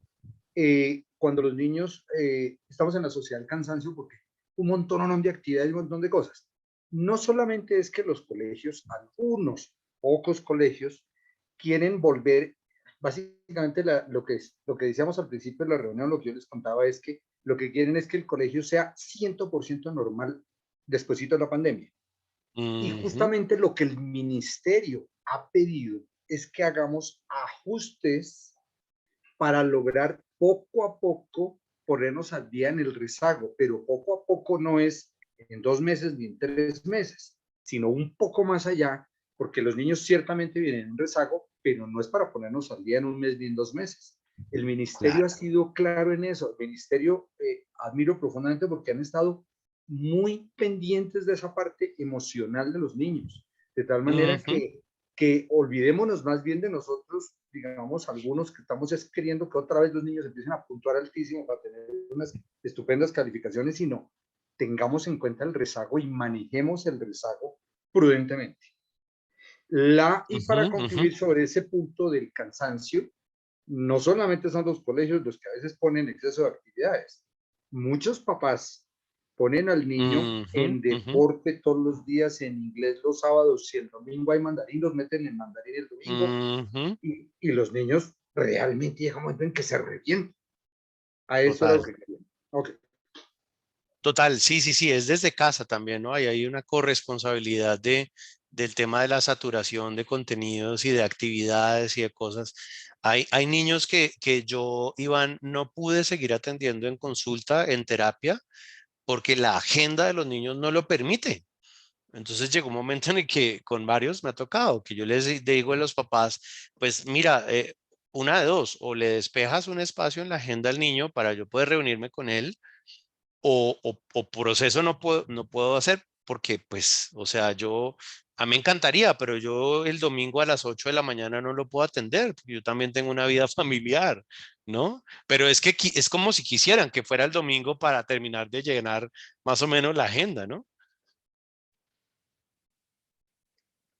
Total, total. Es importante, ¿no? Desde casa que haya ¿cómo se llama eso? Una exigencia prudente, ¿no?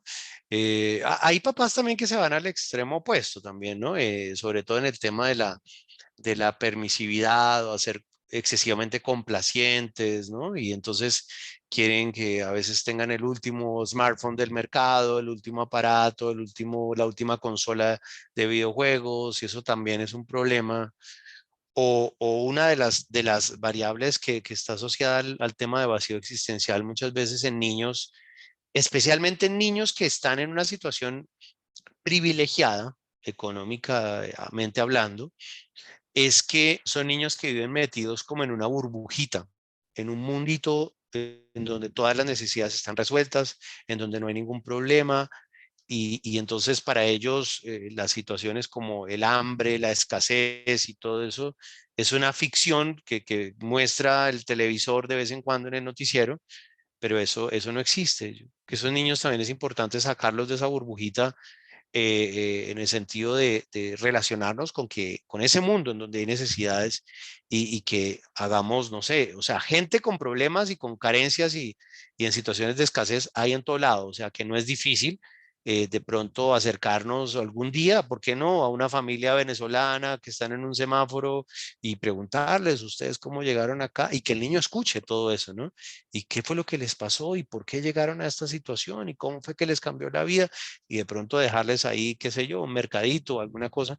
Eso el niño le cambia la vida, ¿no es cierto? Porque lo hace salir de esa burbujita, pero es que muchos niños están todo el tiempo en ese mundo perfecto. Una vez, hablando aquí de anécdotas, Iván y Nicolás, yo les hacía un experimento a los niños, solo, sobre todo de grado 10º y 11, les decía, saquen todos sus celulares, ¿no? Y pónganlo al frente del escritorio. Entonces, todos, el último smartphone del mercado, ¿no? El iPhone 20, ¿no? Más o menos. No sé en qué número irá. Y les preguntaba después, y esto era lo más chistoso, ¿qué porcentaje de la población colombiana creen ustedes que tiene ese smartphone? No, las respuestas eran chistosísimas. Algunos decían, no, pues como el 80%. ¿Sí? No me creían cuando les decía que menos del 1% tal vez puede tener ese celular. Y por eso ellos lo piden, cuando lo piden dicen que quiero tener este celular como todo el mundo, ¿no? Porque todo el mundo para ellos es la gente con la que se relacionan en esa burbujita, ¿no? Tienen que salir de esa burbujita. Y también otra cosa que aporta que no está por ahí mencionada, pero que aporta a la prevención del vacío existencial, es que estimulemos la capacidad de disfrutar de los pequeños placeres de la vida. ¿M? Que un día lo llevemos a hacer, no sé, picnic o cosas por el estilo que no requieren de mayor cosas, sino sacar un mantelito y extenderlo en un lugar donde hay paisaje bonito y sentarnos a comer algo rico, ¿no? Pero pues muchas veces es muy difícil, ¿no? Porque el ritmo de vida, el acelere, y los niños tampoco es que se presten mucho para algo así, pero si logramos persuadirlos y motivarlos, se darán cuenta que de pronto es una oportunidad para salir de la rutina, hablar de cosas distintas. También el tema de crear rituales familiares es clave. Que de nuevo, no todo puede ser productividad, ¿no? Y rendimiento, eh, que los papás están de pronto en ese rendimiento laboral, entonces los niños sometidos a un rendimiento académico, sino crear espacios donde echemos chisme un ratico, ¿no es cierto? O incluso si vamos a ver tele, nos sentemos todos a ver un programa al menos al día, no tenemos que ver todos los mismos programas, pero un programa al día y comentar sobre el programa todos ahí, reírnos, como generar eso, ¿no? Rituales familiares. Ahorita con la Navidad, de pronto armar el arbolito, la cosa, que sea una oportunidad también para eso. Y en esos espacios de rituales familiares, pues son los que se convierten en canales de comunicación para generar esa comunicación existencial de la que hablaba ahora. Porque esa comunicación existencial, si la forzamos de manera como no tan natural, pues los niños se cierran. Ven, vamos a sentarnos y vamos a tener una comunicación existencial, entonces tenemos una hora, ¿cierto? Siéntate y vamos a hablar un poco de la vida, ¿no? Ya el niño, a partir de ese momento, levanta un muro gruesísimo, un muro invisible, y pues no se va a prestar mucho. No, eso tiene que salir un día que estamos haciendo camping, prendiendo una fogata. Ahí es donde salen esas conversaciones, ¿no es cierto? Pero no forzadas de manera tan artificial, ¿no? Ven, siéntate por favor acá que necesito saber cuáles son tus temores. No funciona así, ¿verdad? Entonces tenemos que hacerlo, abrir esos canales de comunicación para que surja de esa manera más espontánea, fluida, ¿no es cierto? Bueno, ¿quién más? A ver, aquí, por ejemplo, estamos muy tímidos hoy. A ver, ¿quién nos quiere compartir alguna experiencia también, alguna anécdota también que pueda ilustrar alguno de estos fenómenos post-COVID que hemos estado viviendo? Eh, Yo tengo por una ahí pregunta. día, Hola sí, sí, Julián, sí. ¿cómo estás? Hola, Vanessa, muchísimo gusto. Muy bien. Julián, yo tengo una pregunta cuando hablaste de la ansiedad, ¿sí? Ujú, Quizás no es una situación puntual del COVID, pero cuando un adolescente tiene un problema, ya sea académico, de convivencia, lo que sea, se le convierte en un problema de un temor, porque eso genera ansiedad. Tengo que ujú, poner la cara en la casa, finalmente, y lo que noto es que los adolescentes y los que no son adolescentes también tienden a evadir ujú. y sienten que algo mágico va a resolver el problema, Sí, sí, algo sí. mágico que no sé de dónde va a llegar, ¿sí? Cuando empiezan a evadir, el problema empieza a aumentar. Y si empieza a aumentar, empieza a generar más temor y eso es como una bola de nieve, ¿no? Mi pregunta es, ¿qué tan benéfico o perjudicial es cuando uno le dice, te pongo fecha para resolverlo? Ujú, ¿Sí? ujú, Es decir, suele pasar que en el colegio se presentan situaciones y uno le dice, ok, te toca hablar con tus papás porque eres el primero en hablar con tus papás, pero empieza la evasión, ¿no? No, es que llegaron tarde, es que imagínate, ujú. es que, en fin, no hay forma, ¿sí? Me toca presionar un poco, ok, te doy hasta el día de mañana, si al día de mañana tú no lo ¿Les haces, cuentas tú entro o yo, les cuento yo? ¿sí? Claro. Ujú, ujú. Correcto. Pregunta, ¿qué tan bueno o qué tan malo es eso? Yo creo que es buena, empezando porque le das un margen de tiempo, le das el chance de que se ponga a cargo, ¿no? Haces como que le das un ultimátum y entonces lo responsabilizas. Y si tienes que intervenir, él ya no te podría, digamos, ya no podría ponerse bravo contigo, ¿no es cierto? Tendría que asumirlo como una falla suya por omisión, ¿verdad? Entonces, claro, yo creo que definitivamente es una buena estrategia, me parece, Vanessa. ¿Te ha funcionado cuando la has aplicado? ¿Qué efecto has visto que ha tenido? Me ha funcionado, pero he tenido mucho cuidado con estos niños que tú hablabas al principio, pues que ya tienen unas situaciones emocionales muy delicadas, ¿sí? Con ellos ya no lo hago, pues porque Ok. aquí hay una situación que la consulto primero con el psicólogo del colegio, con la psicóloga del colegio o con la terapeuta y le digo, bueno, ¿hay qué hago? ¿Sí? Como Ujú, que, uy, detente, pues porque este es un chiquito ya con un problema un poquito mayor, pero los que tengo entendido que no tienen esos procesos, me ha funcionado cuando veo un papá fuerte, anticipo al papá, ¿no? Porque yo sé que el ujú. papá, pues, como que la puede llegar a embarrar. Entonces le digo, mira, tu hijo va a llegar a hablarte, tenle paciencia, ten apertura, porque te va a decir una situación complicada. A veces los papás Mejor me dicen, aún. Ah, maravilloso. anticípame. A veces los papás me Ok. dicen, pues, después de que a ti de papá te llaman, el papá va a esperar, no, pues dime qué me va a decir y Claro. me toca anticiparle. ¿Mm? Alcanzo a alistar la correa. Más o menos. Pero complemento, es que ahí también hay un ingrediente adicional. Generalmente eso es cuando se ha brincado una norma o un valor, un valor. Y eso sí no se negocia. Ah, eso es distinto. Sí, sí, sí. Eso sí no se negocia.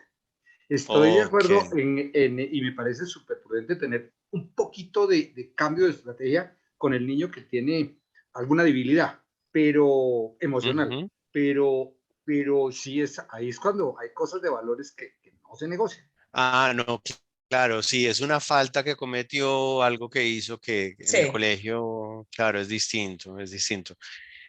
Si es cumplimiento de compromisos académicos y cosas así, me parece buenísimo dar un margen de tiempo. Ahora, claro, mete un poco de presión, Vanessa, porque cuando tú lo haces, inmediatamente en el niño activas una cuenta regresiva, ¿no?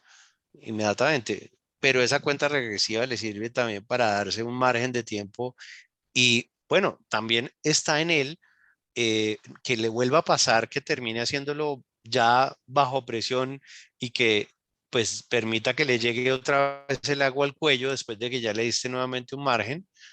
Y, y si eso sucede, pues tendría que asumir la consecuencia, ¿no? Porque es que yo pienso que mucho de lo que debería tratarse, no solamente el proceso formativo en el colegio, sino las pautas de crianza en casa. Yo le insisto mucho a los papás en esto, de lo que se trata o de lo que debería tratarse es de hacerles entender de la mejor manera posible cómo funciona el mundo allá afuera, ¿no es cierto? Entonces, por ejemplo, eh, que, no sé, voy a poner un tema, esto puede ser muy debatible, pero por ejemplo, que el niño tiene mesada, ¿sí? ¿Y a cambio de qué? ¿Cómo se la gana? Porque es que afuera no le van a dar un sueldo de la nada, ¿sí? Que mi Total. sueldo, pues, y tu trabajo, ¿no? Que mi mesada, sí, pero ¿y a cambio de qué? Por ejemplo, ¿no? Entonces, cuando un niño recibe una mesada sin hacer absolutamente ningún mérito, le estamos enseñando mal cómo funciona el mundo allá afuera, ¿no es cierto? Entonces, claro, y de nuevo, si yo tengo un compromiso asumido laboral en el mundo real, allá afuera, pues a mí me dan un margen de tiempo y de pronto puede que me lo extiendan un poco, pero no mucho más, ¿no? Y si ya no cumplo con ese compromiso, de pronto me ponen sobre aviso y en el peor de los casos me reemplazan por una persona que pueda cumplir con los plazos de tiempo definidos, porque el mundo funciona así allá afuera, ¿no? Entonces, tenemos que hacer que el mundo también del el escenario institucional del colegio reproduzca ¿no? Recree más o menos eso de cómo funciona el mundo allá afuera. Y pues Vanessa, nada que hacer, o sea, llega un momento en donde ya, listo, acá tienes tu nota, ¿no? Y Ok. no hay derecho a pataleo, además, ¿no? Ahora ¿Mm? voy a por la segunda pregunta. Yo Dale. entiendo que hay unos chicos que tienen unos procesos emocionales, como tú lo decías, a nivel biológico, ¿sí? Que ya cuando hay unos procesos de depresión hay que atenderlos. Pero ¿cómo manejar en los adolescentes el hecho de que se volvió un poco, lo siento yo personalmente, un poco de moda? Es que estoy deprimido, es que mira mi estado de ansiedad, es que mira que lo que me está pasando, y uno dice, pero no estás en ningún proceso de psicología, no veo que Ujú, estés como tan, o sea, siento que esto ha permeado a que es ujú. normal que yo, o sea, que todo el mundo tenga procesos de depresión o que todo el mundo esté en este momento en estados de ansiedad, donde a veces digo, ¿será que ¿Qué sí? No sé. tanto? Sí, sí, sí. O Pues sea, ¿cómo mira, manejar eso que lo siento como un poco moda? claro. Bueno, yo sí pienso que hay una cuestión ahorita epidemiológica con la depresión y la ansiedad, que lo raro es que un niño no esté ansioso ahorita, por la simple, toda la vivencia que han atravesado recientemente y muchas otras cosas que seguramente se les han sumado a nivel individual, pero tenemos que tener cuidado con una cosa que ocurre tanto en la depresión como en la ansiedad. Y es que, pero especialmente en la depresión, hay una cuestión que llamamos en psicología la ganancia secundaria. ¿En qué consiste? En que inicialmente la persona cuando se deprime no se propone deprimirse para conseguir algo a cambio, pero resulta que cuando se deprime comienza a darse cuenta que alrededor suyo hay muchas más consideraciones, ¿no? Y hay mucha más de pronto permisividad, etcétera. Entonces, el niño o la niña comienza a decir, ve, y esto de estar deprimido es como hasta buen negocio, ¿no? Entonces, ahí tenemos que medirnos en no caer en ser excesivamente complacientes y en que igual él tenga que responder por lo menos, mínimamente por el cuidado de su eh, tratamiento, ¿no? Psicológico, que esté haciéndolo con juicio. Eh, pero cuando ya de pronto, un poco respondiendo más específicamente a tu respuesta, a tu pregunta, cuando ya es más como que parece más como el pretexto, la excusa, Yo pienso que es importante, uno, que esté en tratamiento. O sea, tú tienes una dificultad de ansiedad psicológica en tu tratamiento y tu especialista, el especialista que te esté atendiendo, tiene que mandarnos un informe al colegio diciéndonos que tenemos que tener unas consideraciones contigo, pero yo no he visto eso. ¿Mm? Ah, ok. Sí, eso Y se volvió claro, caballito de sí, sí, batalla, es lo que está planteando Vanessa. seguro, Oye, entonces ellos Listo.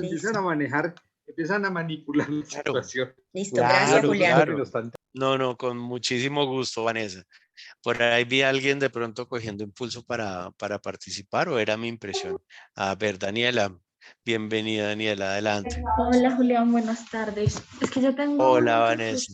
ahí con lo que acaban, Daniela, perdón. Sí. tranquilo, con lo que acaban de mencionar, Ujú, porque se supone que dentro de los procesos que uno acompaña en una institución educativa, cuando hay diagnósticos de este tipo, pues entra dentro de ajustes razonables para diagnósticos psicosociales, ujú. ¿no? Que es lo que a veces uno acompaña.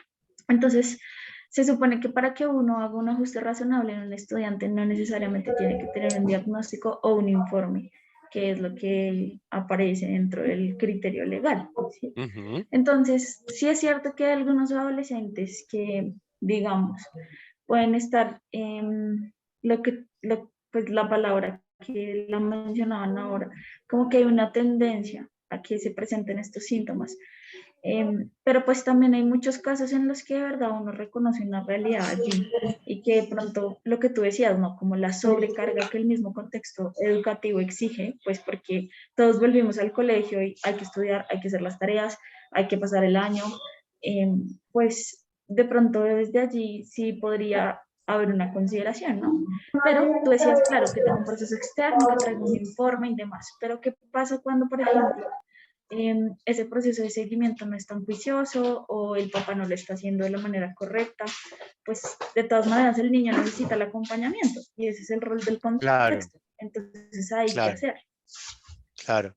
Yo pienso que también hay que ser ahí muy, muy intuitivos. Yo creo que los profes desarrollan unas habilidades también que les permite reconocer, ¿no? Cuando un niño puede estar ansioso, pero, digamos, para no sentir que pronto estamos pecando por ingenuos y que nos está manipulando, indaguemos un poco. Pronto, si nos dices que mira, es que estoy muy ansioso, es que estoy muy deprimido o esto o lo otro, de pronto tomarnos el trabajo de, yo sé que no es fácil porque pues se requiere disponer de un tiempo, pero ven, cuéntame a qué te refieres, por qué estás tan ansioso, qué te tiene tan ansioso, qué te tiene deprimido y tantear un poco, porque digamos, puede ser que tengamos también caigamos en una postura a priorística, como de asumir de entrada que si me hablan de depresión o de ansiedad deben estar queriendo sacar provecho de ello.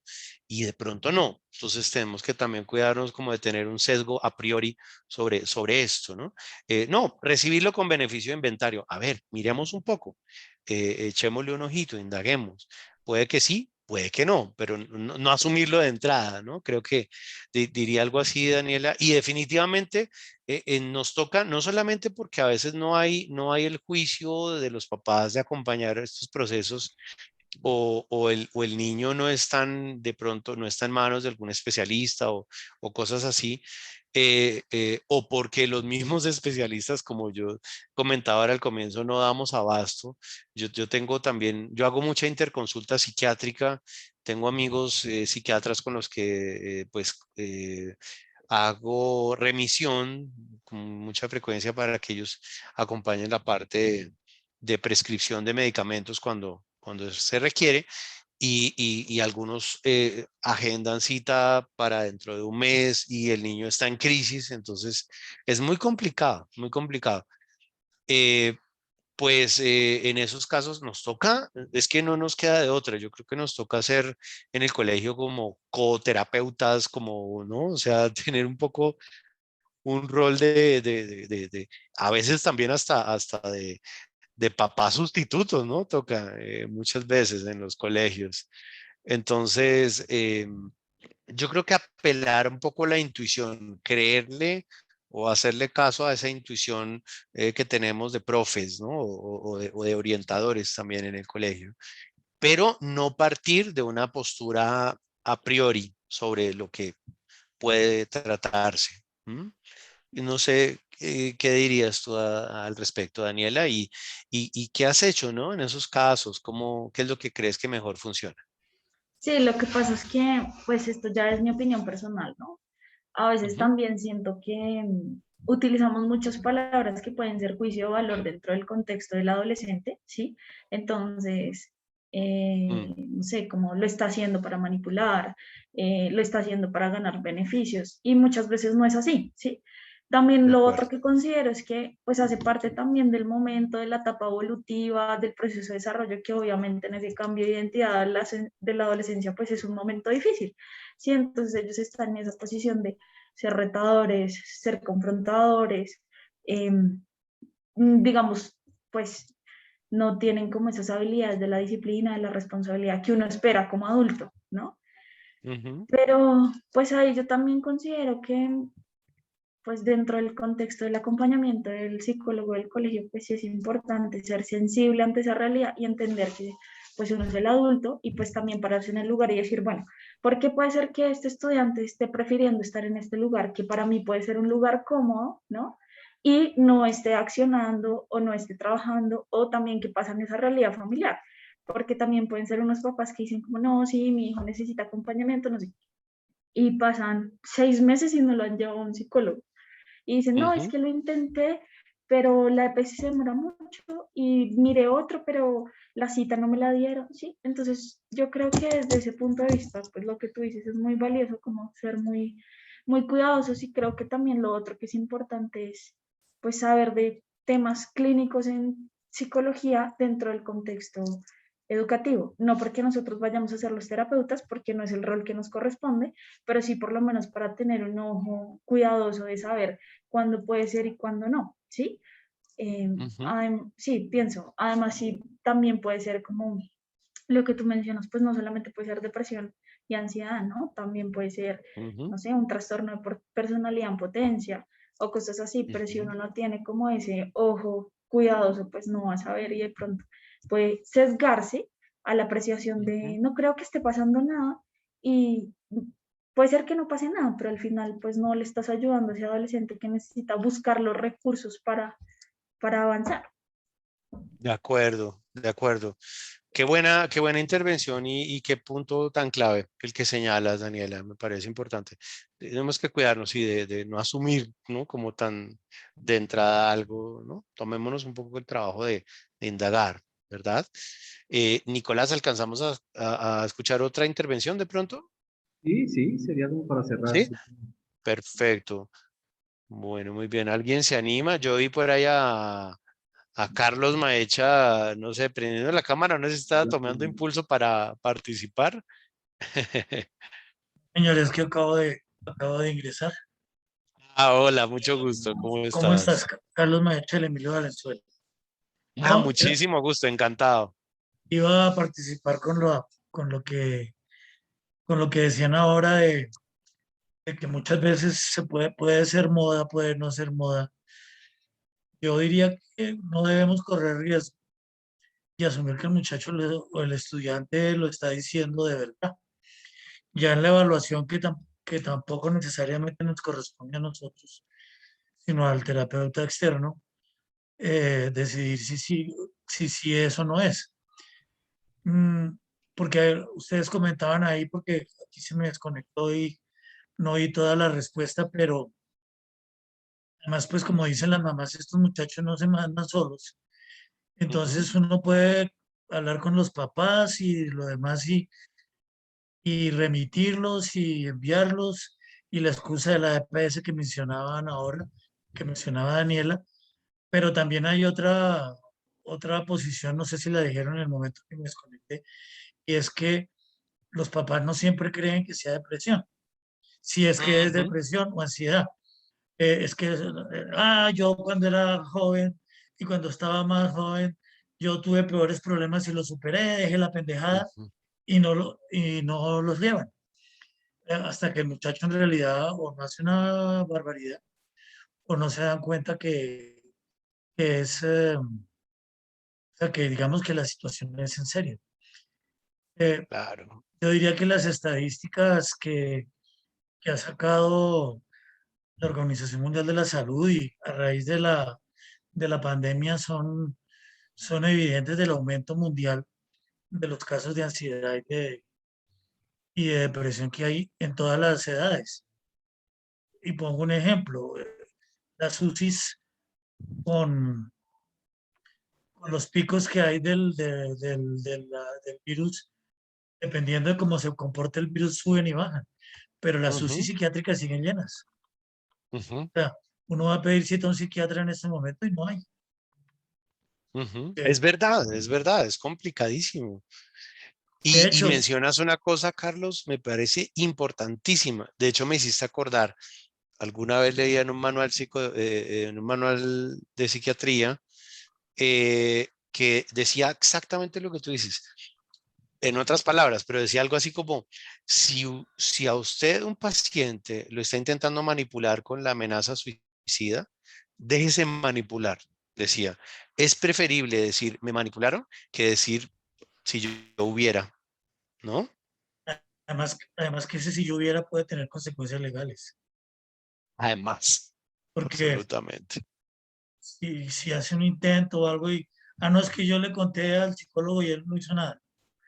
Eh, Claro, 30 Reasons Why.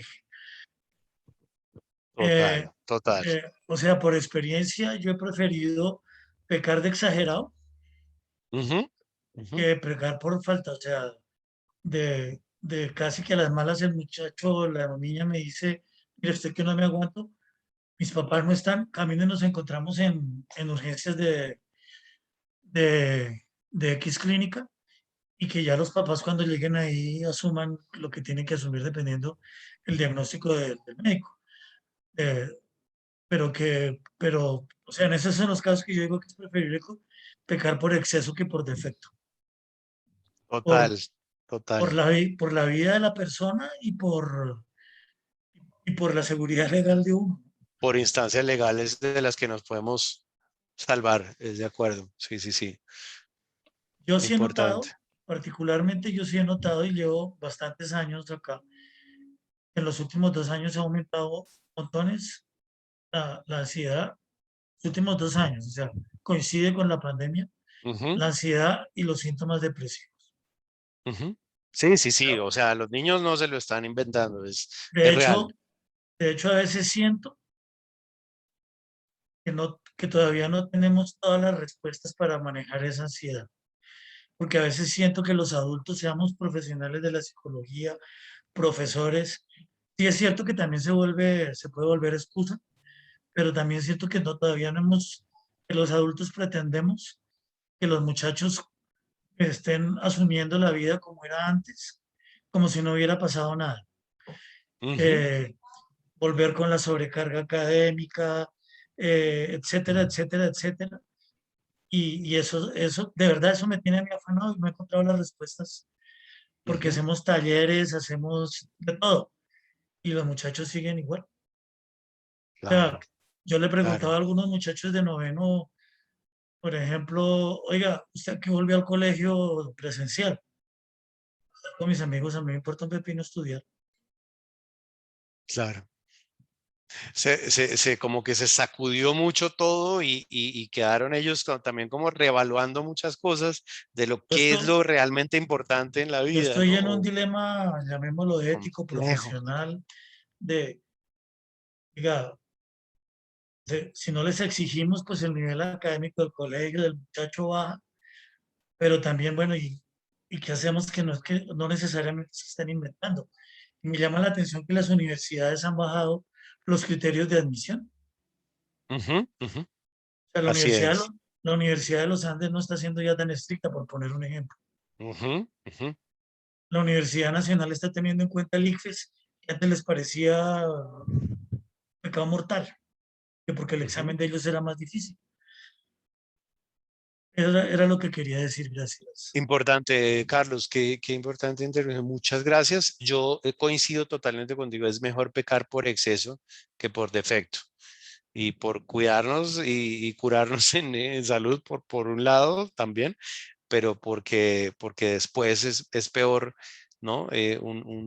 Como dicen, un pecado por omisión, ¿m? Que por falta que por acción entonces, clave eso.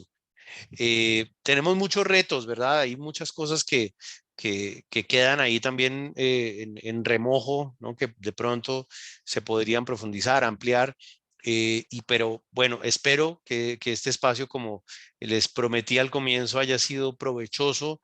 Como les decía, no me hubiera permitido hacerles perder tiempo valioso que todos tenemos. Y bueno, pues te cedo la palabra, Nicolás, si quieres hacer algún cierre. Y de nuevo, muchísimas gracias por el espacio.